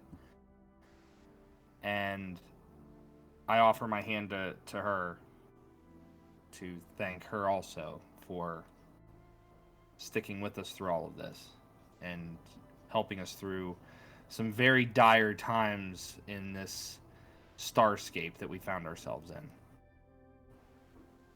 Glacy, I thank you. Thank Glacy. you, Glacy. Glacy gives a pat to Adam's shoulder. Don't worry about it. Oh no, you're getting a hug. I pull Glacy in for a hug. Don't.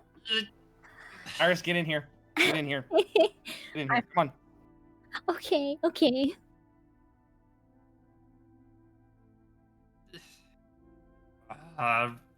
Reluctantly returns the hug.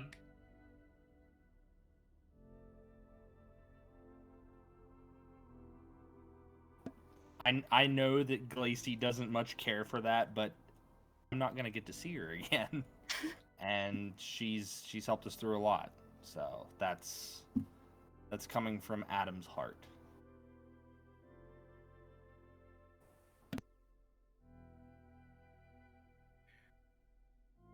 You guys won't be coming back ever, and probably by the time I ever come around to coming back, it'll be years and years later.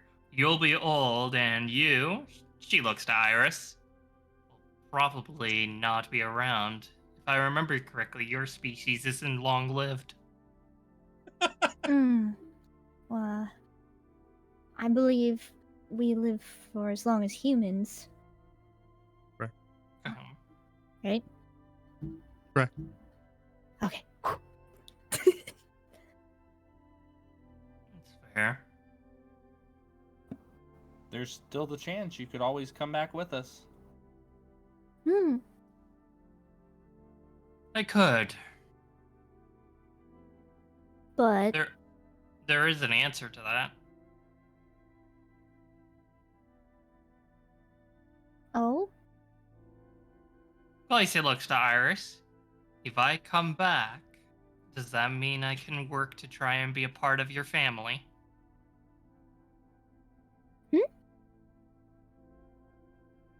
I mean, we are family, aren't we? We've been through so much together, all of us. I take out the shark tooth necklace. I'm like, we are family. No. I don't mean in the metaphorical way. I mean in the literal way.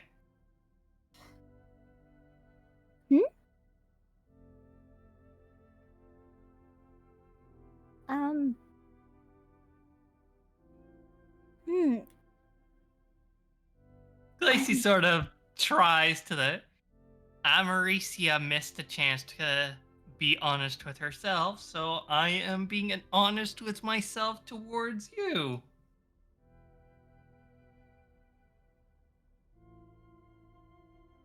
Huh?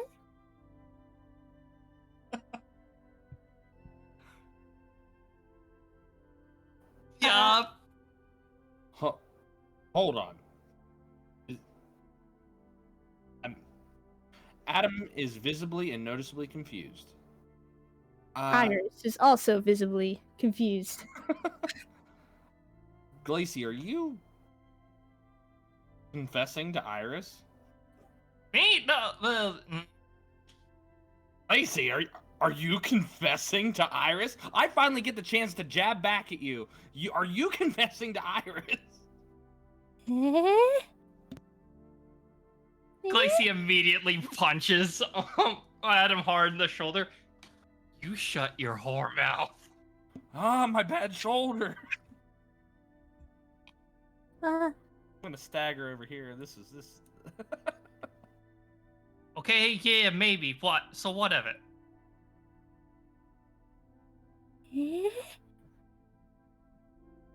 eh? E- eh? Iris.exe has stopped working. From behind Oh, you guys, Lord. you just hear Snacks kind of, wait, you guys are leaving?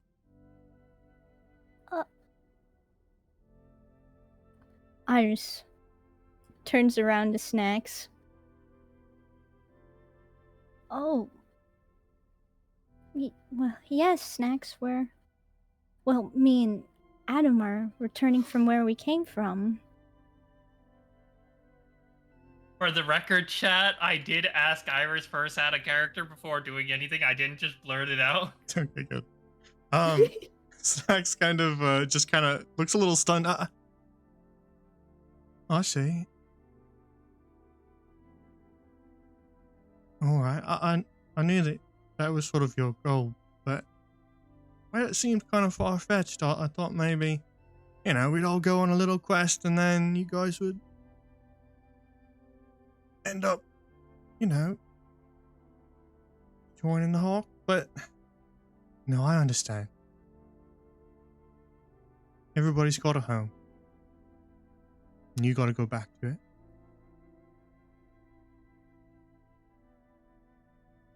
I go up to Snacks. I walk around Chansey because I don't want to push my way past her because she still seems to be in awe. Yeah, she's still kind of staring at Iris. Yeah. And while Iris and Glacy are feeling out what they're feeling out, I shake Snacks' hand and I give him like one of those forearm handshakes. And honestly, out of character, I thought Adam would have stayed to become a captain.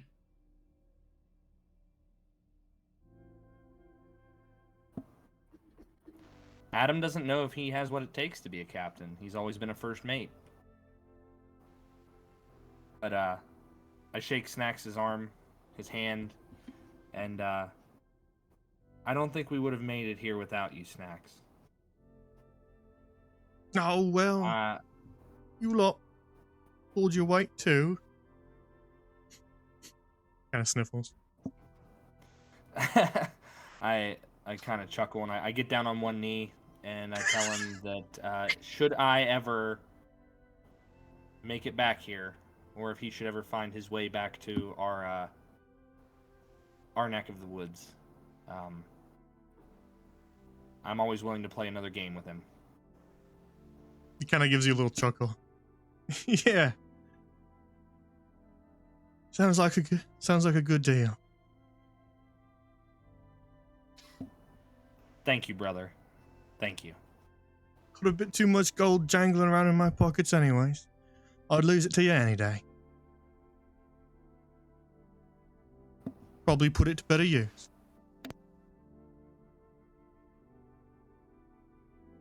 I give him a gentle hug. Yeah, he gives you a hug back and just kind of slaps you on the back a little bit. And steps back.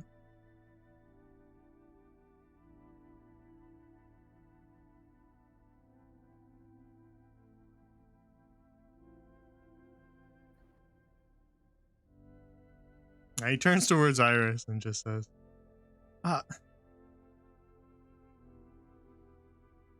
He sort of steps back to allow Iris time with Snacks. I know I already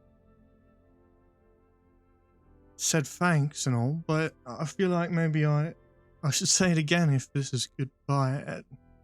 You did save my life. For that I'm grateful. So thank you. He extends a hand. Missing a couple fingers. Iris hugs him instead. Yeah, he hugs you back. Snacks. You take care not to lose any more fingers, okay? I'll do my best. He chuckles as you let go.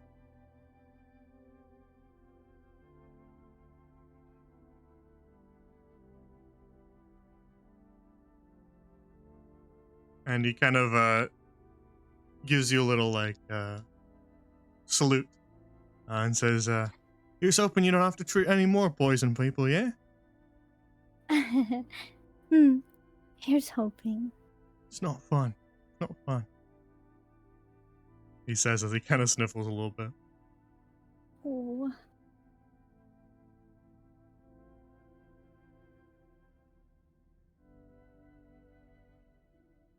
Chansey kind of outstretches one of her hands to you, Iris. I never said my thanks to you either. Same. I reach out and grab her hand and shake it. If Shakes it. it wasn't for you all, we might have still been floating out in the sea of stars. Well, you all certainly pulled your weight aboard the Hall. And, well, you were, I'm sure Captain Hathaway would agree, the best ship's doctor the Valinor Hawk's ever seen. Really? Indeed.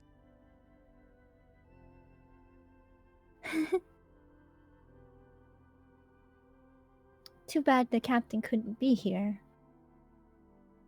Well, someone does need to look after the ship.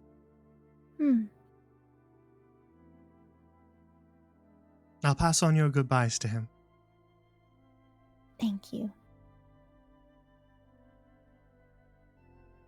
She steps back from you. And as you do, you get one last good look at the crest that the Flotsam Navy wear. The crest bore on her shoulder, on Hathaway's shoulder. The crest of Driftwood. It is a dragon coiled around a moon. Hee.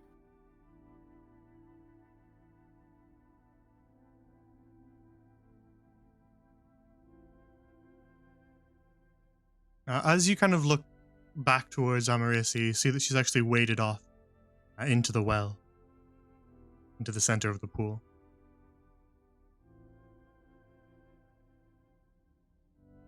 And she's just kind of standing there, not facing you, in the center of the water. You can see the moonstone kind of glowing brightly all around her.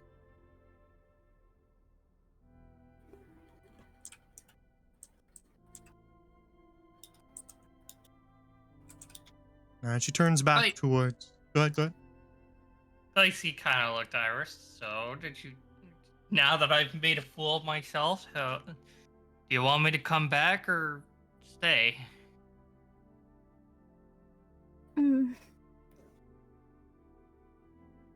Oh.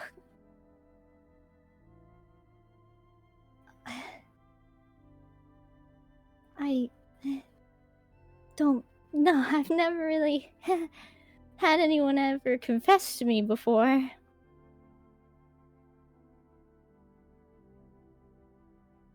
I'm not one to usually have feelings like this. Knowledge has always been on my mind, but let's say this is a learning experience for us both.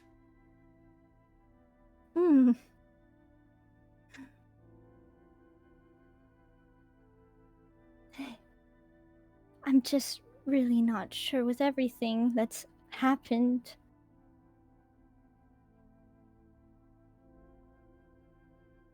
Not sure.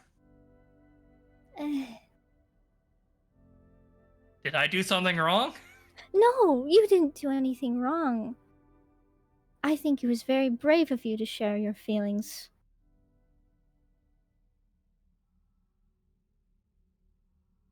But, oh.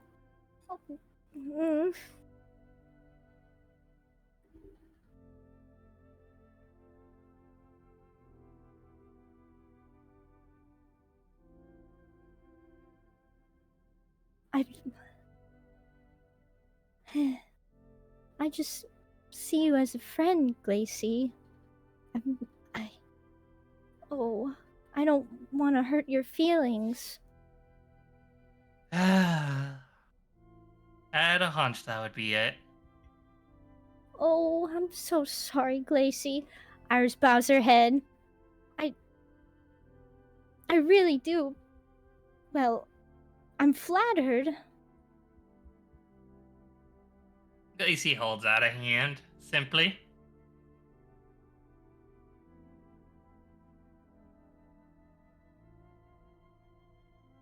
Hmm? Just holds out a hand, simply. Oh, okay, sorry.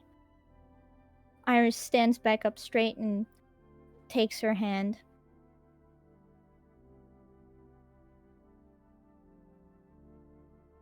Well, you two get ready to head out then. I'm probably gonna head back to the ship.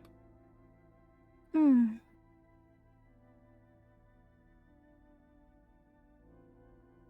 Lacey moves to stand behind with Chansey and Snacks.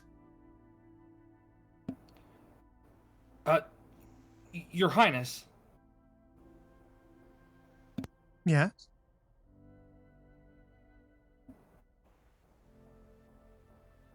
I'm a very simple man, and I will never get the chance to do this again. And I step in close, and I kiss her on the cheek. And then I step back next to Iris. Oh, She looks a my little startled.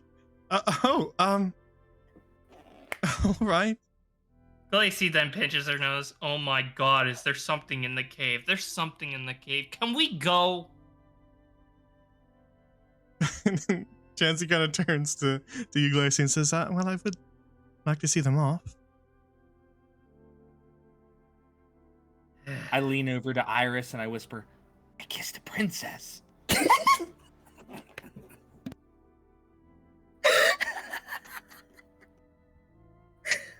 Okay, sorry. Oh my gosh, that was awesome. All right. Iris looks a little stunned but nods. Yes, you did.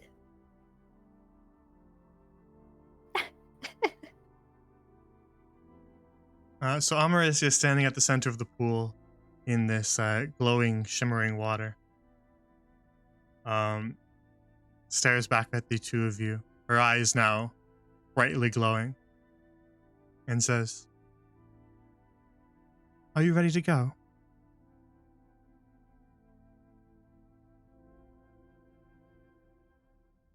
Mm. Iris looks in at him. I look to Iris and I hold out my hand. Are you ready? I take a backwards glance at the other three. I do the same. Do take care, everyone. Don't worry, they'll be taken care of. Chansey bows. Thank you. Snacks gives you a wave with only a few remaining finger.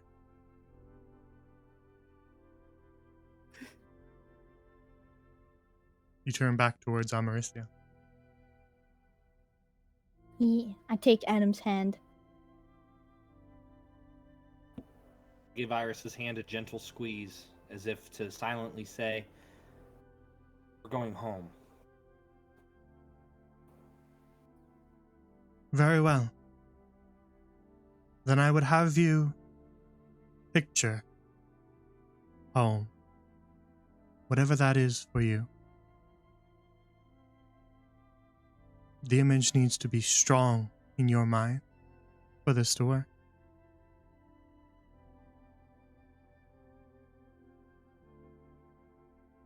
Hold it closely and tell me when you are ready. As she waits, she coils back, her body shifting and shimmering as the elf becomes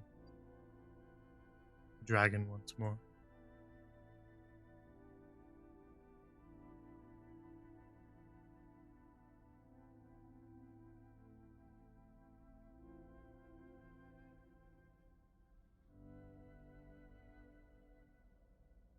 Now her voice booms louder as she says,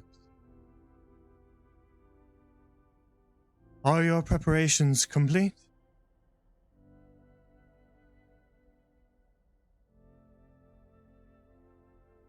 Mm. Yeah, I think so. Oh, Yes. Very well. She looks down at the two of you as her eyes begin to glow brighter and brighter. She gives you another gentle smile and says, "Then this is goodbye." Amaricia's eyes glow with violet light, sending sparks skittering across the Moonstone Cave. As you stare into her eyes, you feel your fingertips and toes begin to tingle, and even the ends of your ears, Ira. The feeling spreads through your whole body as you crackle with the arcane. The light envelops you, and the ground beneath your feet seems to lurch. Once again, the universe swallows you whole.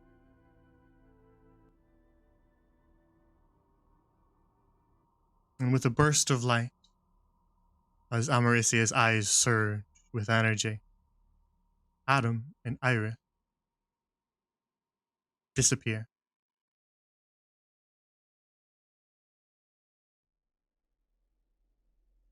Lacey kind of takes a deep breath and sighs as she looks to all of them.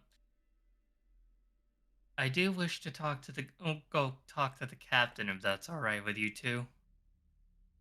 Uh, So I'm gonna go on ahead. all right, we'll be after you shortly. I wish to return to the ship. Very well. Glacy, you make your way back to the caverns. Are you stopping at anything along the way? Nope, going directly to the ship. Very well. Then Janzi and Snacks, as her escort, remains for a little bit. As Chanzi has a few questions for the dragon, but since nobody's here, you guys don't get to see that conversation. no! To the ship! So, a short time later, back at the ship. Let me get rid of you two.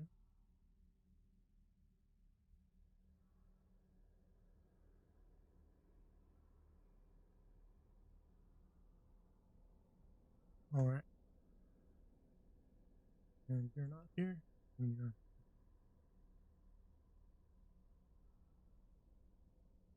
So is there anything particular that you do when you get back to the ship, guys? Lacey sort of comes up, or is coming up the stairs. So she then looks to the captain and kinda just looks in. Mission accomplished. He looks at you and then kind of looks off down along the alleyway. Sees that Iris and Adam are not accompanying you, and says, "Then you didn't wish to return?" Let's just say I have some certain priorities that need to be acquired. As I said, I am out here for knowledge, not only as a wizard, but just my personality. And there's so much to learn out here. And and slightly knowing a secret that I have a way to go back with said knowledge. I think I have a pretty good plan of how to accomplish my goals. Very well. However, I do wish to thank you for all that you've given me. Well, you did pull your weight aboard the ship, so we'll call it even. I did pull my weight across the ship. Glacy, with that, rears her hand back, superheats it, and plunges it into the man's chest.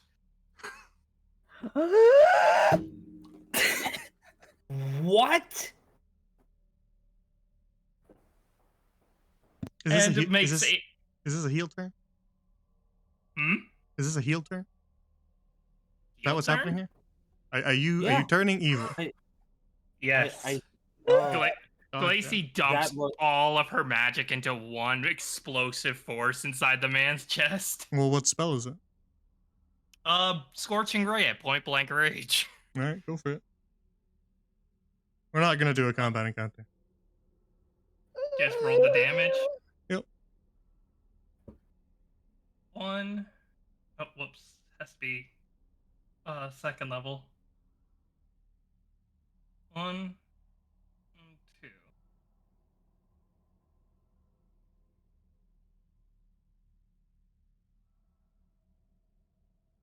All right. Oh, and third. Uh, 12, 24, right to his heart. well, D&D spells don't really discern that, but he wasn't expecting it, so I won't make you roll to hit. Um. All right. So yeah, you blast the captain, and he stumbles back and falls to the ground. Just what? And immediately, Kalia Katachen draws her weapon, cutlass at her side. She kind of holds it up to you. I need your ship. And since I have been carrying my weight around, I think I will carry all of yours off to the edge. She is leveling her cutlass kind of towards your chest and says, "You can't fly a spelljammer by yourself." No, I can't. That's why I spent all that time learning how to. So even if I leave the ship, two things are gonna happen. One, I take command, and we go and find the knowledge that I seek. Or you can leave me here stranded, and I can construct a way out of here and solo fly it, my own Spelljammer. And then I'm sure everyone would love to hear the new name.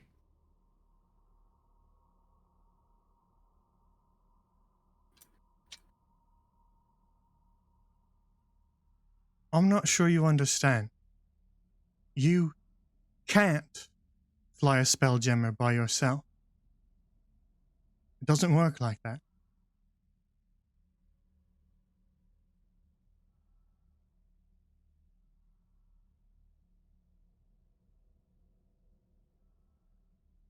Lacey sort of then just opens her arms. Yes, and Captain, then there's a third reason, or third path. You can take me here, alive or dead. where? You could probably take Oh, me you mean here, fight? Okay, I understand. alive or dead. The captain kind of coughs from his place on the deck of the ship. We would have taken you where you wanted to go. All you had to do was ask nicely.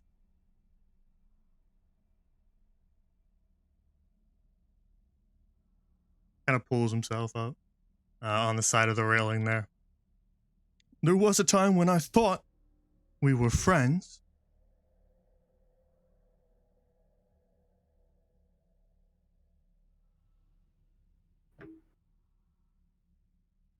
Lacey grabs the blade of was it Chansey? Nope. I forget her the first mate's name. Kalia Katachan. Katachan. And brings it right to her chest. Better do it.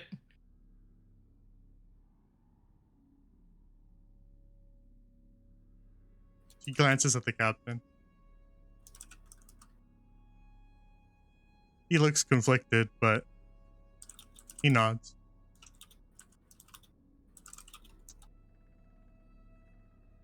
She stabs at you with the cutlass.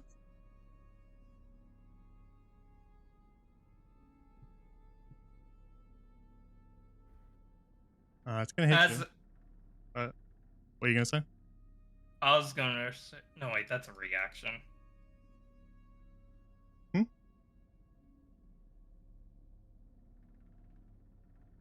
With a reaction or with a reaction slot, I erect shield Okay, deflects the sword to the side. and make a point blank with burning hands. Okay. Yeah, she fails it.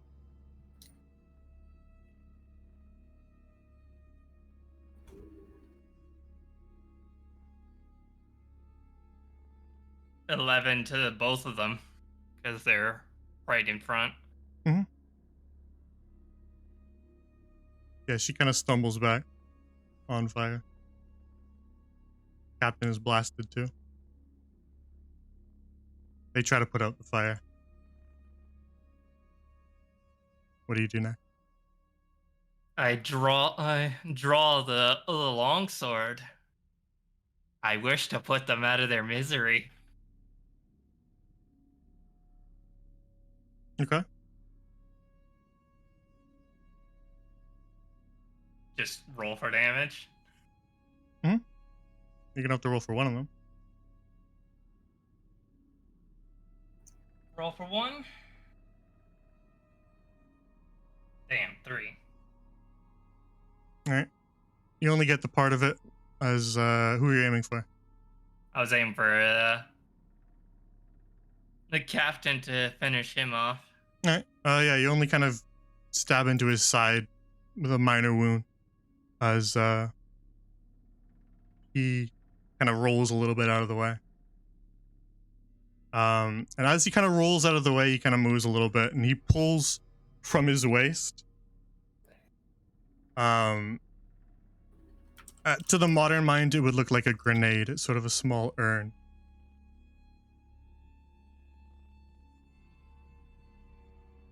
And he is going to roll it.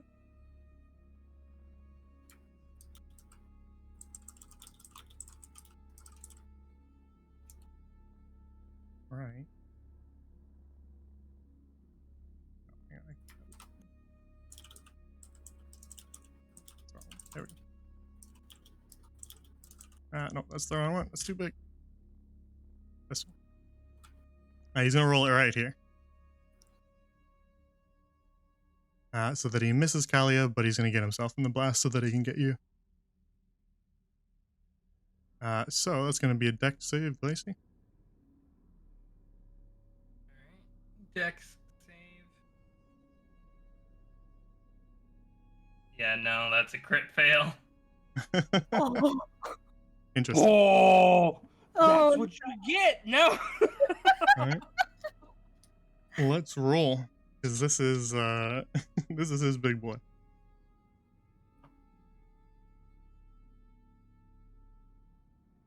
Alrighty. What's that? Let me look it up. I didn't think this would happen, so I didn't have it on hand. Gotta go find it in my notes. Captain, what did your grenade do? There it is. Alright. Whew. Okay, good first roll. Alright.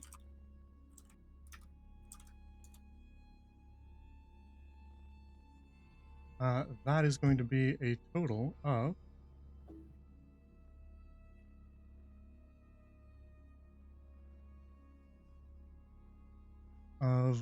28 thunder damage. To both you and the captain. Lacey survives. That does kill the captain. no!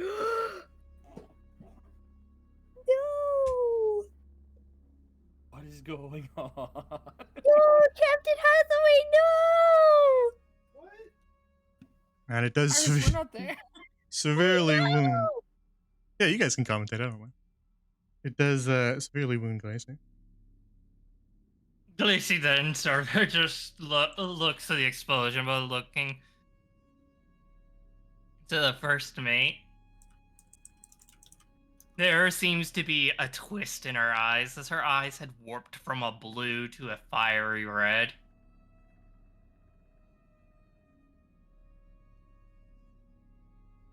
You have two choices in this matter. We go on as it is now, as my plan wanted. Or you kill me now and I curse this vessel for eternity. She's pretty badly wounded and she's kind of propped up against the side of the wood, covered in burns. And she kind of Or coughs. Captain? Captain, are you alright? And then he doesn't respond. And then she looks back at you. Curse the vessel, huh? Well, I guess I was right, huh? You really don't know anything about Spelljammers. Leslie, can you hear me? She calls out.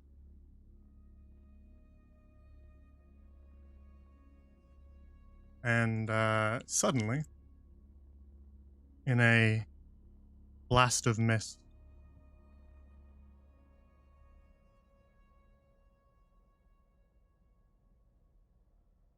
Leslie appears.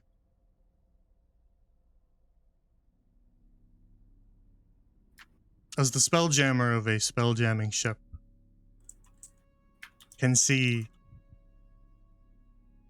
everything on their ship. They know what's happening. They have a consciousness and awareness of the entire ship. And so Leslie knows exactly where you are and exactly what you're attempting to do. And so she's going to insert herself into this turn order, unfortunately for you. Alright, she's going to try to cast something on you.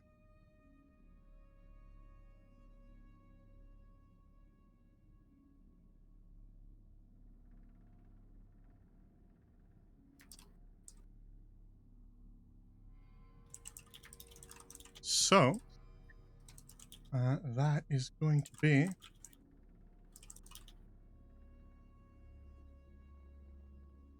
I have to go find Leslie's stat block now. Just to be transparent what I'm doing. Hunting for what the hell Leslie can do. Because I wrote it down 7 months ago. Okay. Where is it?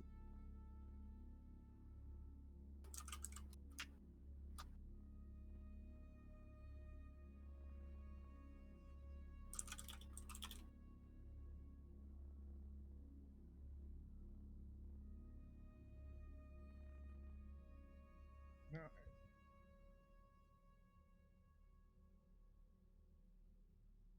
as you look over there, Glacy looks to Leslie, kind of just Yeah, go for it. her left arm is complete, had taken the brunt of the shrapnel and is just bleeding all 10 sorts. Yeah, you're at what? How many hit points? 2. Okay, then yeah, maybe that arm doesn't work too good anymore. Just hanging on. It's probably also holding on by sinew. The bones is probably exposed. Glacy then sort of sighs. Look, just put me out of my misery. We're gonna go with plan 2. Yeah, because I don't know if Gla- anybody noticed, but Leslie is a mind flayer. A what? Oh, I see the tentacles now. Holy crap. I never zoomed in on her face before. Oh my god. I see it now. That's why she wears a mask. Okay. I said before that I have smarts. No, clearly I don't. I didn't notice that. Leslie is not a lawful good or even very good creature. But she does like the crew of the Valinar Hawk. That is pretty much her only attachment. And so as long as you didn't harm them, you wouldn't have to face a mind flayer. But we're kind of past that point. Oh my Well, god. here we are. Gracie looks as she then reaches up her right arm, still with the phoenix tattoo on it. Sure. Oh, go ahead. No, go ahead. I'll let you go. Gracie looks to the tattoo as if flexing it in front all the living members. With this mark, I send myself to my own death. And with this phoenix burned onto my arm, I will return. Just not in the way that I think I will. Glacy then takes what strength he has left, plunges her own hand into her own chest before igniting her own body from within and out. It's not your turn yet. So you can't take any action, but you can talk. Yeah. Okay, Lethalie's turn. This is the cone. It's really big, but we're only going to use a little bit of it. Lethalie looks kind of almost ignoring you, Glacy, looks towards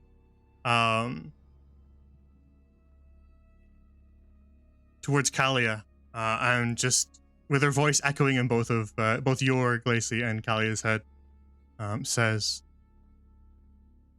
"I apologize, Kalia. This will hurt." And her eyes crackle with light as she uses a mind blast on you. What strength is it? It is going to be an intelligence saving throw. Not that I'll survive, but we're gonna roll with it anyway. 19. Yeah, you might as well roll it. Yeah, so you do save, but yeah, the damage is just too much. Yeah, I think it is literally impossible for me to roll below a 2 on this one, so.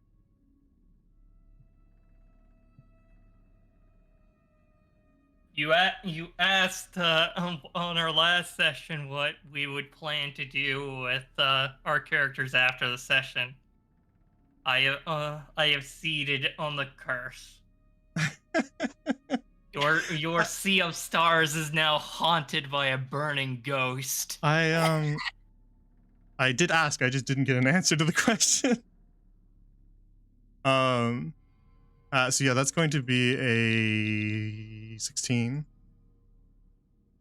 That's gonna kill you. Lacey kind of knowing that she was already screwed, and with whatever strength left, she had still held her arm up. And with that, you have the birth of Matoi Almondine now strikes the sea of stars before letting herself take the blast. Lacey collapses. And Lethalie runs to the captain and to Kalia. She did down Kalia as well. So you're technically rolling death saves, but Lethalie is not going to let you survive that. So we can ignore your death saves if you want, Glacy. No. You seem like you wanted to die there. Glacy is going to let herself do it, and in fact, to ensure it, which was the roleplay part of us saying, is that she had plunged her hand into her own chest and used whatever magic she had left to basically make her body burn into nothing but ash. Bro. Alright, well, you're gone then. So she's going to attempt to stabilize Kalia. The captain's gone. No, not the captain. That's so bad. Oh. He was so cool. I'm sitting here the entire time just listening to this happen, and I'm like, we can't stop it. We can't do anything about it. He did go out like a Chad, though. He did, but alas, poor Captain Hathaway. All right. So, that.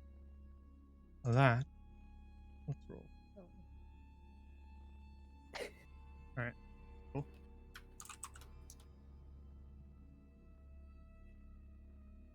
Callie is stable,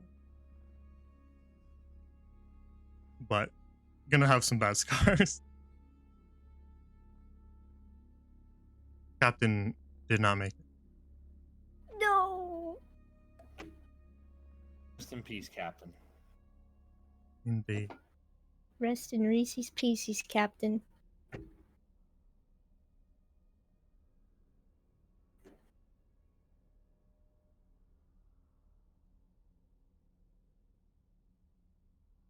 Bro, the princess's snacks are gonna be so confused when they come back. They're gonna come back and be like, "What happened? Why is everything burnt?" Well, Why is the captain dead? let me tell you a tale. Alright. Bro. So,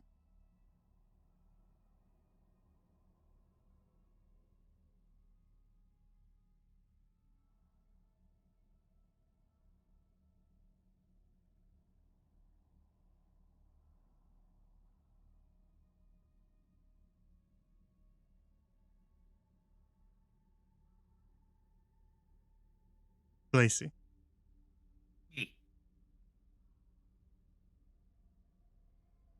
you committed a betrayal in the Sea of Stars. So you've actually triggered something that I didn't think I would have to use yet. What's that? As the world disappears around you, you find yourself adrift in a new setting. Not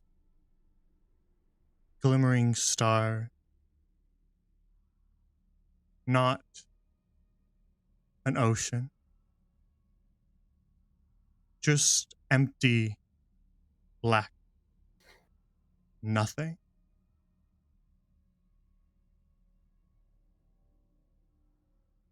And then,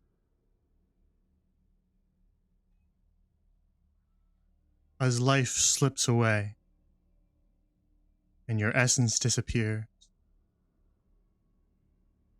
an eye opens in front of you.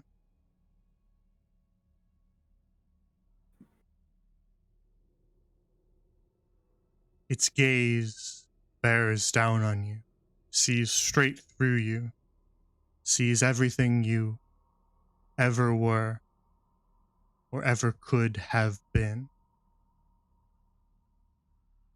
It doesn't speak, but it offers you a choice. You can either be forgotten forever, a life ended shortly, or become one with the void.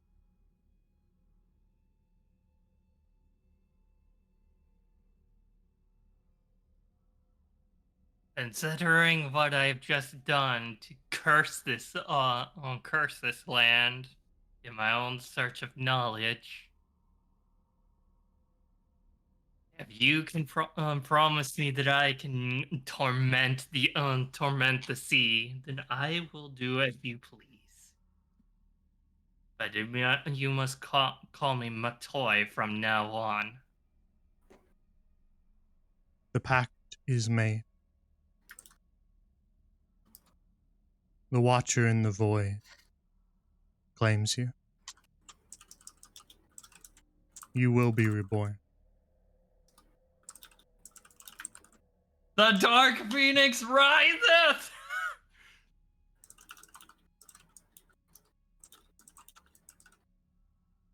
Okay, I've had my fun. Okay, you guys can go. It's your turn. And we fade to black. So, meanwhile, now this does kind of ruin everything else, but please don't let the tone impede that.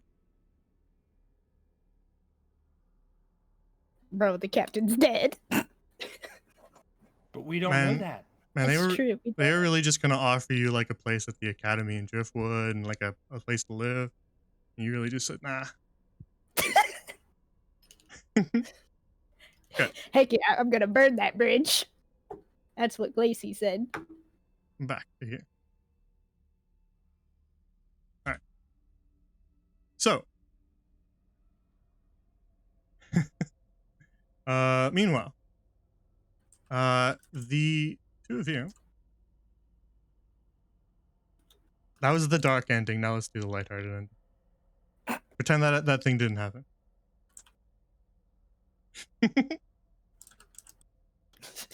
Oh, you want to make that non-canon and do the good ending? No, Fine. it's canon. But I'm just saying we have to push that aside and not let That's that fine. affect the other ending, because that was very dark.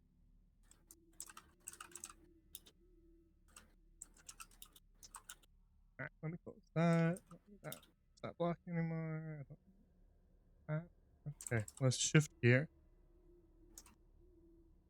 I have to go back in my notes now to the proper part because I was all the way back at the beginning. All right. So, Adam and Iris.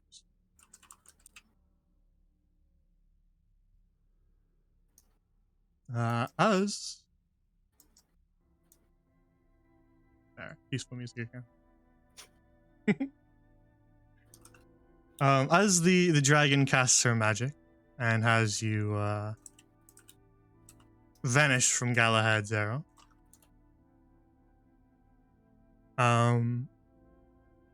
you find yourselves once more adrift in the cosmos.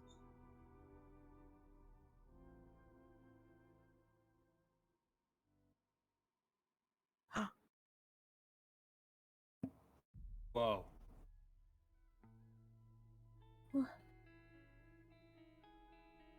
This time, however, the journey is calm. You float like drifting embers through a whirling void. You see an endless expanse of stars and planets blur and stretch as you pass. You look across at each other, but as your velocity increases, you begin to fade from each other's sight. Then all at once, in a last brilliant flash of light, you stand on solid ground. Adam, we'll get to you first. Okay.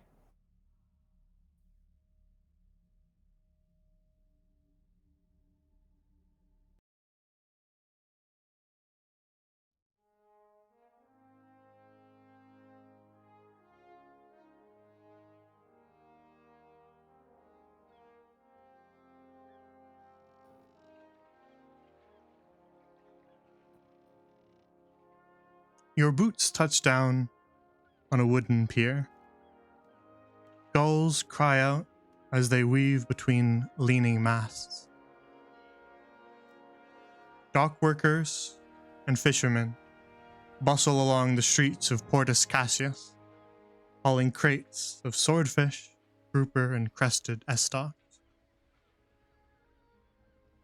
City of Achi is alive with life as you seamlessly blend back into the crowd. The gentle yawn and groan of galleons and keelboats gives familiar comfort. You are home. I let out a sigh, and I look around for Iris. Oh. She's nowhere to be seen. Then I look up to the sky. I think back to the Valinor Hawk. I hope Glacey's okay.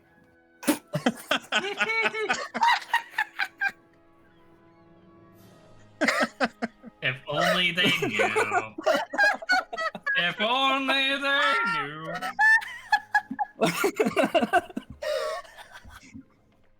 Oh gosh, I can't.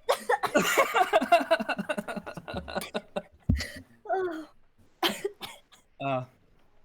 I genuinely hope that my friends are all right. And as I look down, do I still have Galahad's cloak? Because it was still on my arm. Like, You is do. it with me? Is anything you were holding when you disappeared? Yes. Look down at it, and I look around to all the other ships that are docked at the pier, and I looked at all the faces that are bustling by, and I remember leaving this port before we started our journey. And take the cloak, and I swing it around and drape it over my shoulders. And I'll fasten it, see how it fits, and I think I need to get back on the open water. So I'm gonna see if any ships need an experienced hand. Very well. Before you set out to hunt at the taverns and dockyards of Achi, looking for a place on another boat, you take one last glance at the open ocean.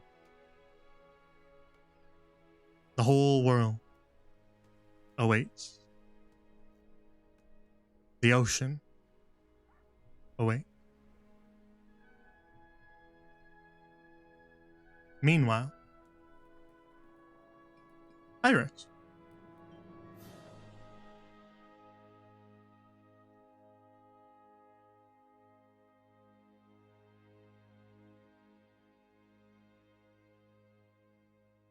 One sec.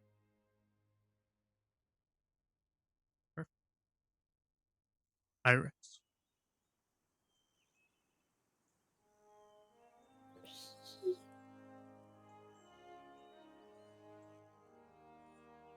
You land on a dirt path. Butterflies drift lazily along a gentle wind. The dirt path ends in a familiar sight. A Limsian burrow, humble but home. The old wooden fence, overgrown with creeping vines, traces its way around flourishing gardens. Vibrant, sweet strawberries and plump pumpkins sit waiting patiently for the harvest. In the windows, you can see the warm hearth-like glimmer. Your family is home. You are home.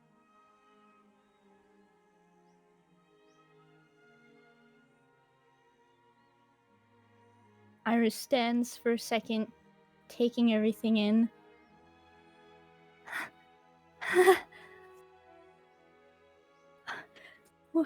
We're back! We made it! I turn to where Adam once was. Adam... But he's not there. I look around. Adam? Oh.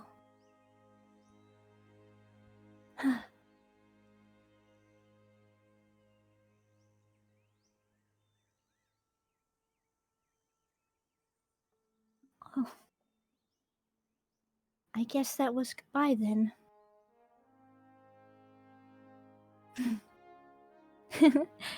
Probably raring to go on the ocean.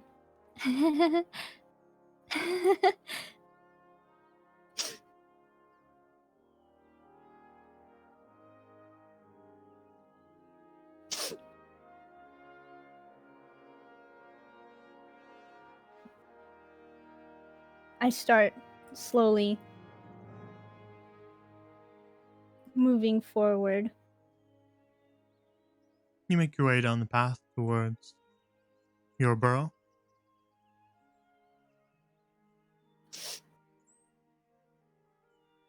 Looks the same as ever. It looks like one of the members of your family has hung up herbs for drying out front, ready for your return to be used in your medicine.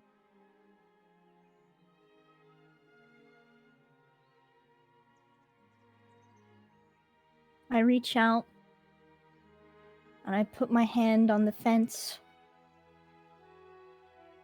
I run my hands along the leaves of the bushes. I gaze around.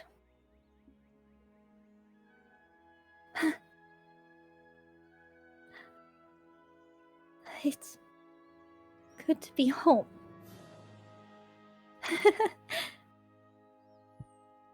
I look up at the sky.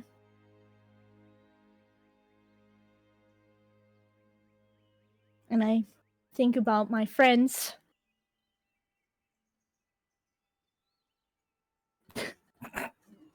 Think about the Valinor Hawk.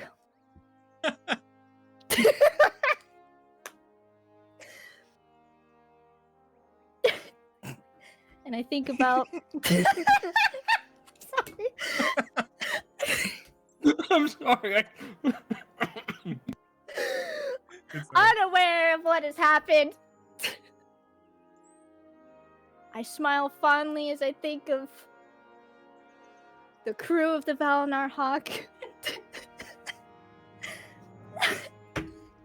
And of my party members, Glacy and Adam. Lacey in air quotes. The thing that was once Glace. Oh gosh. It's actually funny. I was actually gonna tell you about that, but it's something I had put in her backstory. But we'll talk later. Yeah. Mm-hmm. But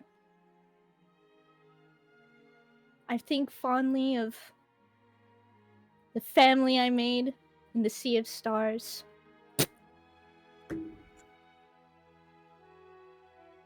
And then I look around. And I look to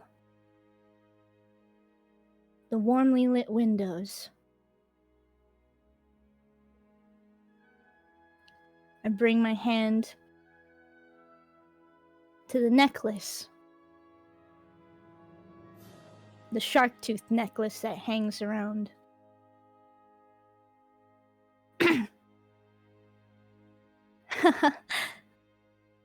They're never gonna believe this. And I make my way through the fence and towards home. Very well. As you knock on the old wooden door and hear feet scuffling behind it, hurrying to open it for you, we will fade to black.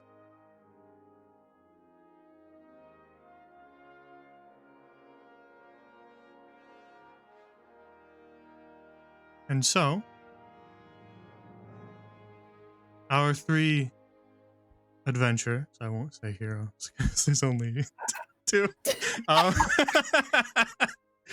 three adventurers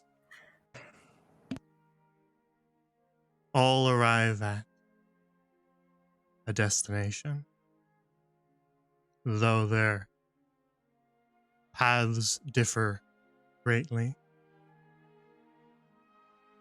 some darker than other.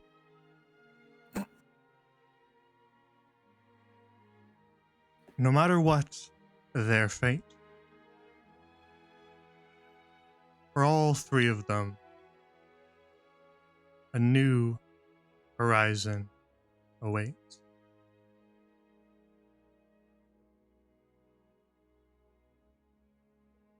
And that is where we'll end the campaign. Good campaign.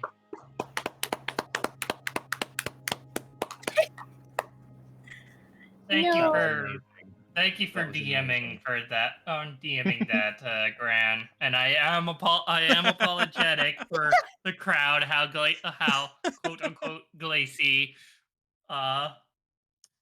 turned at the end. I do have a small reasoning for that I can share, but I need the Discord to sort of share it. I don't actually have the Grandlorian Discord. Well, here you go. Boom. Yeah. There you go. Yeah, they were devastated. I think you broke all their hearts. I broke the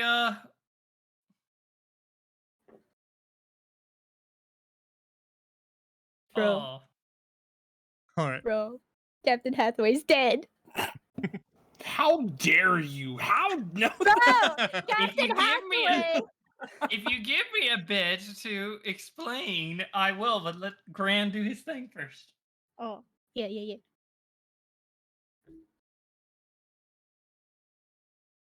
All right. Thank you all for joining us. Let's get our music. Hey, there we go. Nice and comfy. All right, chat. How you guys doing? See, we had a good ending at the end too. It wasn't all dark. All right. So that is the end of Beyond the Eye. It was a short campaign as intended. 10 sessions. That was actually what I was aiming for, and I hit it right on, which is a very rare thing if anyone knows this skeleton. We always go like way over. I aim for like, oh yeah, we'll do like a short campaign, and then it's like 40 sessions long. So I'm glad to see that I'm actually able to keep it short this time. Which is good.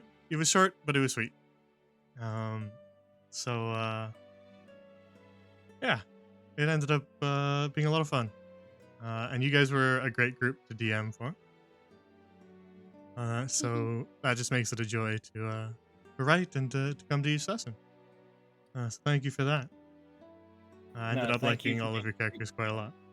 Yeah, thanks, Gran. Thanks for a great story.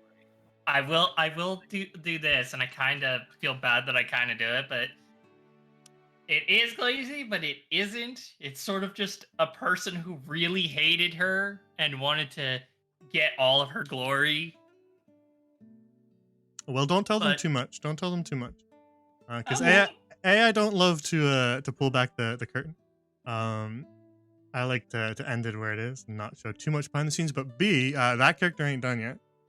You're a part of the Oh void no, now, she's so done. you're handing me everything you have on that character so that I can build them into a villain later. Sounds good. So Yo. they're not allowed to know too much about it because then they can metagame. Because the void is very much a thing. Well, you guys saw a little glimpse of it with Void Iversa, but not too much of it. I was just trying to seed it in there very subtly, and we ended up getting a little more of it than I expected. But Here we go. so yeah, we got another void touched in the world, I guess. Void Iversa was kind of the one I wanted to introduce it with, but I guess we got a bigger introduction. Yeah. So you send me that stuff later whenever you get the time, and then I'll start crafting it together into a villain. Alrighty. So, I guess, did you guys have any questions, you three, for the end of it? Is there like things that you wanted to know or anything? We usually just kind of hang out and chat, but we don't have to. No, I actually had fun with all of you guys, and this is actually, and I know this is gonna sound really bad, but this is actually my first finished D&D campaign. I've always DM'd, so this is the first one I've played as a player, start to finish, and actually finished it.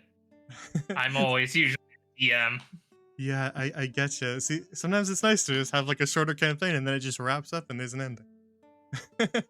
That's like the whole fun of this channel is that we actually get to finish the campaigns, because otherwise, if I was like doing this off stream, then it'd just be like one big long campaign with like just like your friends, right? And you just do one that just goes on for years and years and years, and then eventually it just kind of dies. That tends to be how D&D campaigns go. So it's nice to have them like on stream and have this like driving force where I do have to actually give them conclusions. But then because it's a living world, we can still include all of the kind of like future stuff later if we want to. Yeah, It's sort of a story arc that can begin and end, but the characters still exist.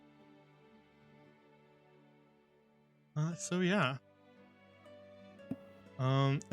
There is some people that in the chat that I workshopped the Galahad and Amarisia story with, and just try to see what kind of effect it would have on people. And so I'm glad to see that it did work on. I was writing that one for a while and I really liked it. I like to yeah, see, there you go. Yeah, Taiki, you never finished a campaign? Yeah, that makes sense. Yeah, only one shots get finished. That's because I knew you'd give me your honest opinion, and because I had a hunch it would work on you too. All right. I I just always want like. to know if Go ahead. Go ahead. I'm sorry. I just want to know if like Adam and Iris are ever gonna like meet up again for whatever reason. I Yeah. don't know. So that does kind of bring us to our next point, which is I've already kind of talked about the glacy part of it, but for you two, you guys can kind of, you don't have to think of it right now. It doesn't need to be like an idea that you give me right now and it's all set in stone and we run with it. You can um think about it and then type it up and send it to me later. Um but whenever we end a campaign, I always ask the players if their characters survived it. But I always ask them what they think their character would be doing in the future, so that I kind of have like a destination in mind for them. Like if they have a goal or a place they want to travel to or something like that, or what they might be doing. And Ooh. then from there, I kind of, when I'm writing new things, if it ever intersects with anybody, then I bring that character back either as a part of like just maybe even a cameo, right? You just kind of stop by for a session if you're available, and you help the party out or give them some information and an item or something.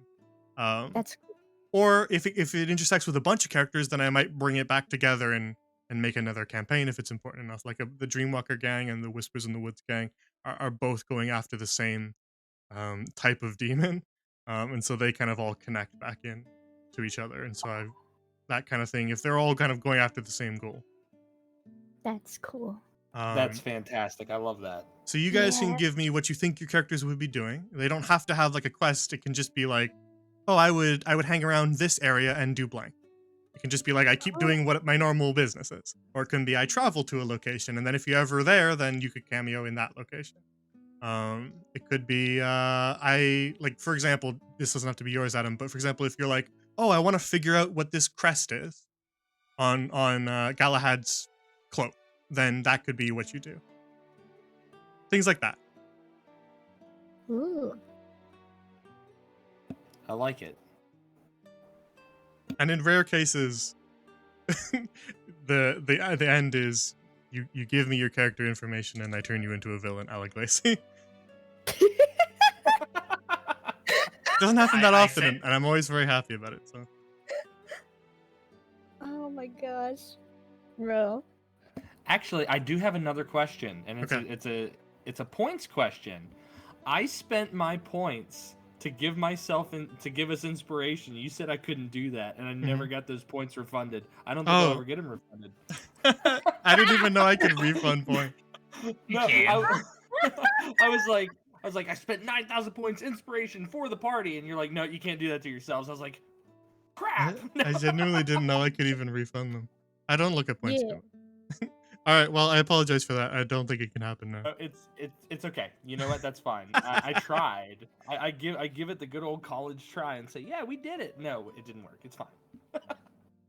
That's funny. Yeah, I usually tell parties that they can't give it to themselves beforehand. I just forgot with you guys.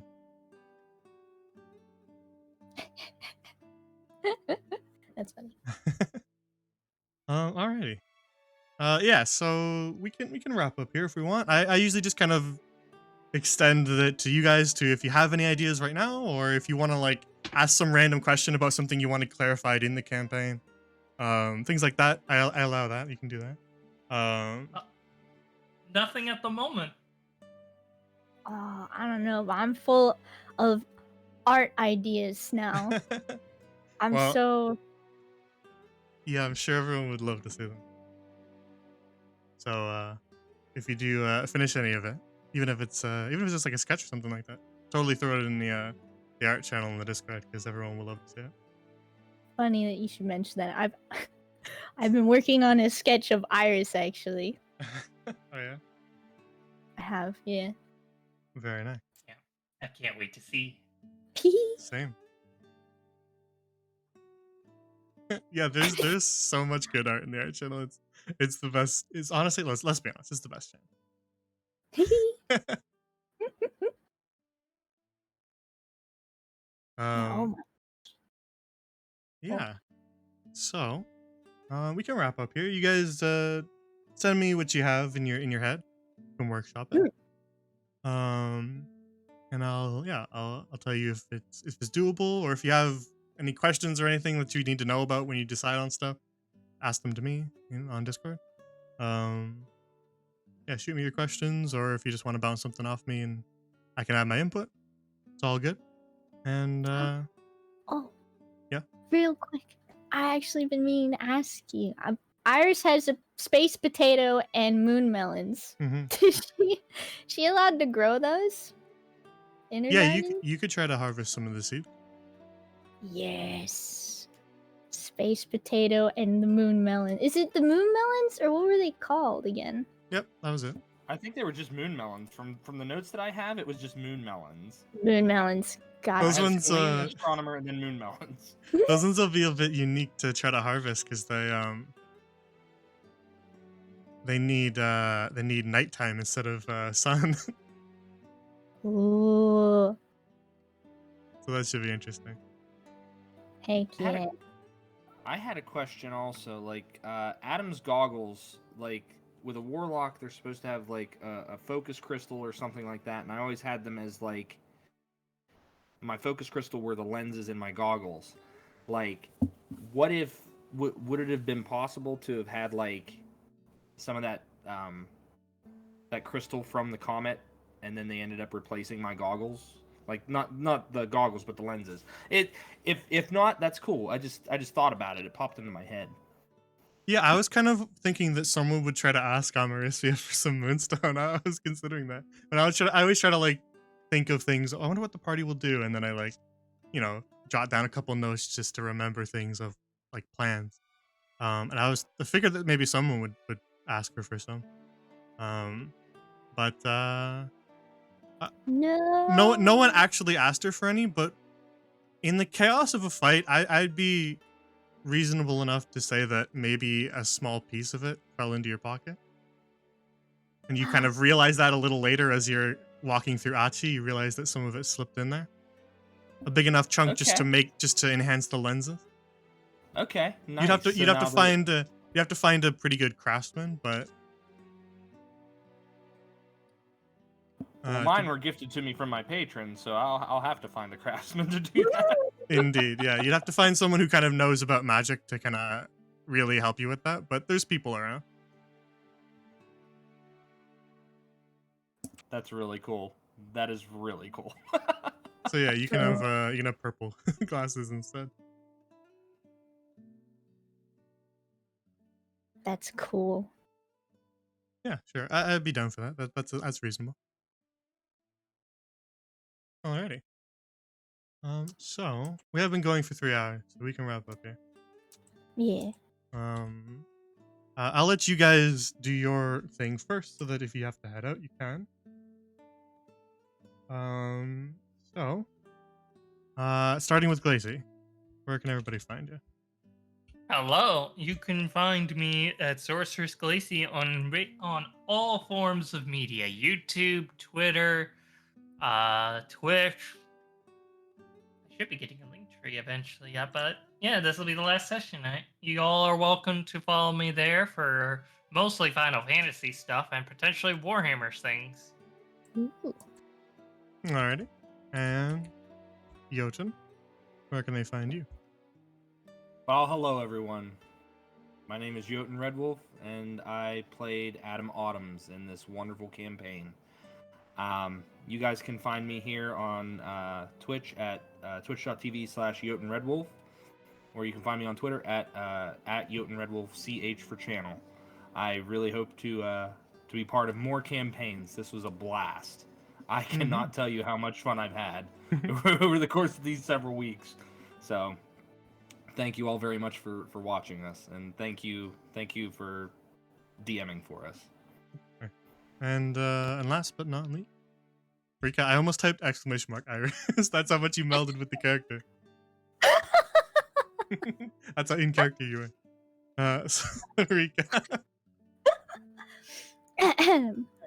Sup, cool cats. I'm Rika35. You can find me on Twitch, Rika35, Twitter, Rika35 does art, and YouTube, Rika35. I played Iris Moonmender, and I had a blast. If you guys didn't know, I have next to no experience with D&D. All of my past D&D experiences have been either short or meh. I'm sorry. But this one was so much fun, and I feel so inspired. I feel so inspired to like just draw a lot. So you should totally check out my Twitter. So Indeed. yeah, You should. thank you so much, Gran, for inviting me. I had a blast, mate. I had so much fun. Thank you. I did as well. Yeah, hopefully we'll eventually get around to some stuff with you guys again, because I think it'd be fun. For the short campaigns, I always switch people in and out really fast. So we'll move on to a new group in the future. That's the plan. I think maybe I'll give them a choice. I gave the last group a choice. Not you guys. Oh, Different group. cool. Dreamwalker. Dreamwalker got a choice. You guys were the Spelljammer group. So there Yeah. wasn't a choice involved. But I think I've got like 2 other things that could be done. Which I think chat's already heard about. So I'll probably let them pick. They can pick between Hell or High Water and Fox and Fang, which are the other 2 that I have ready to go. As for the upcoming on the channel, other than that new campaign, which will be sort of taking this one's place, we're going to eventually have another one, because I usually run 3 at a time, and so it'll probably be a season 2, but I'm still in talks with the other groups to see who's available for that. So it'll either be the Brass Hand coming back for more high seas pirate adventure, or it will be the Class of Crows, who will be moving on to their next year of Arcane College, their trip abroad, which is the second year. So they'll be going north, like they wanted to the frozen tundras of the Barrow Down. That should be interesting as well. Well, it'll be one of those 2. And and I guess if not, then maybe Silver Song season 2. But we'll see. So yeah, stay tuned. There'll be lots of D&D on the channel in the future, just like always. But there'll probably be a little bit of a lull in the next coming weeks as I put this together, because it's D&D. It takes a while to get groups together. Basically, finding days. D&D is just schedule simulator. Let's be honest. You're not wrong. That's very true.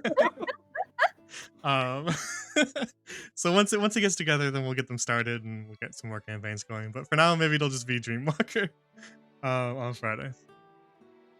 So yeah, that's what's coming up on the channel. So for my socials, you can find me on Twitter. That's where I talk about schedule stuff, announce new things, I retweet art and stuff like that. So check that out if you want. If you want to see that art channel that we talked up so much, you won't be disappointed. It's really good. Then you can join the Discord. There's a meme channel too if you're more fond of shitposts. So feel free to join the Discord. It's not just for the players; it's for everybody who likes to talk about D&D in general and specifically this living world. So if you got a passion for tabletop gaming, then check it out. You'll find some kindred spirits there. If you want to go and watch this campaign all the way through, or maybe watch one of the old ones in preparation for season 2, or just want to go check out more of this content about Grand Lorien, then check out the archive on YouTube. I move all the VODs here, over there. They're only here for about 15 days and then they disappear. So if you can't find it here, go check it out over there. That's the perfect place to go and get caught up on stuff or rewatch something that you really like. So yeah, check that out. And lastly, if you want to learn more about the living world of Grand Lorien, if you're curious what that Portus Cassius and Achi is, or what Mirror Garden is, or the Sea of Cassis and all that stuff that we talked about today, then check out the World Anvil. It's sort of like a wiki for kingdoms and continents, factions, and deities, the gods of the realm. If you want to do some extracurricular reading, as we call it, and learn more about this living world, so that when you're watching the actual live streams, then you're really understanding everything. You're getting all those little references that I slip in and fully understanding it all. Then do that reading there, because it's got lots of stuff on there. And I update it all the time. So check that out if you want to see maps and stuff like that. That is all I have. So, thank you all for tuning in. It's always a good time. Thank you guys for playing. You guys were really, really good to DM for. Great player, so I had a lot of fun. And with that, we will wrap up here. Thank you for coming to Beyond the Eye. Thank you for watching. And I hope that you all have a good night. We will raid Shinx, who is playing Darktide, 40k Darktide. So go watch that. That game's really cool. Go watch it play. Thank you all for watching, and I wish you all a good night.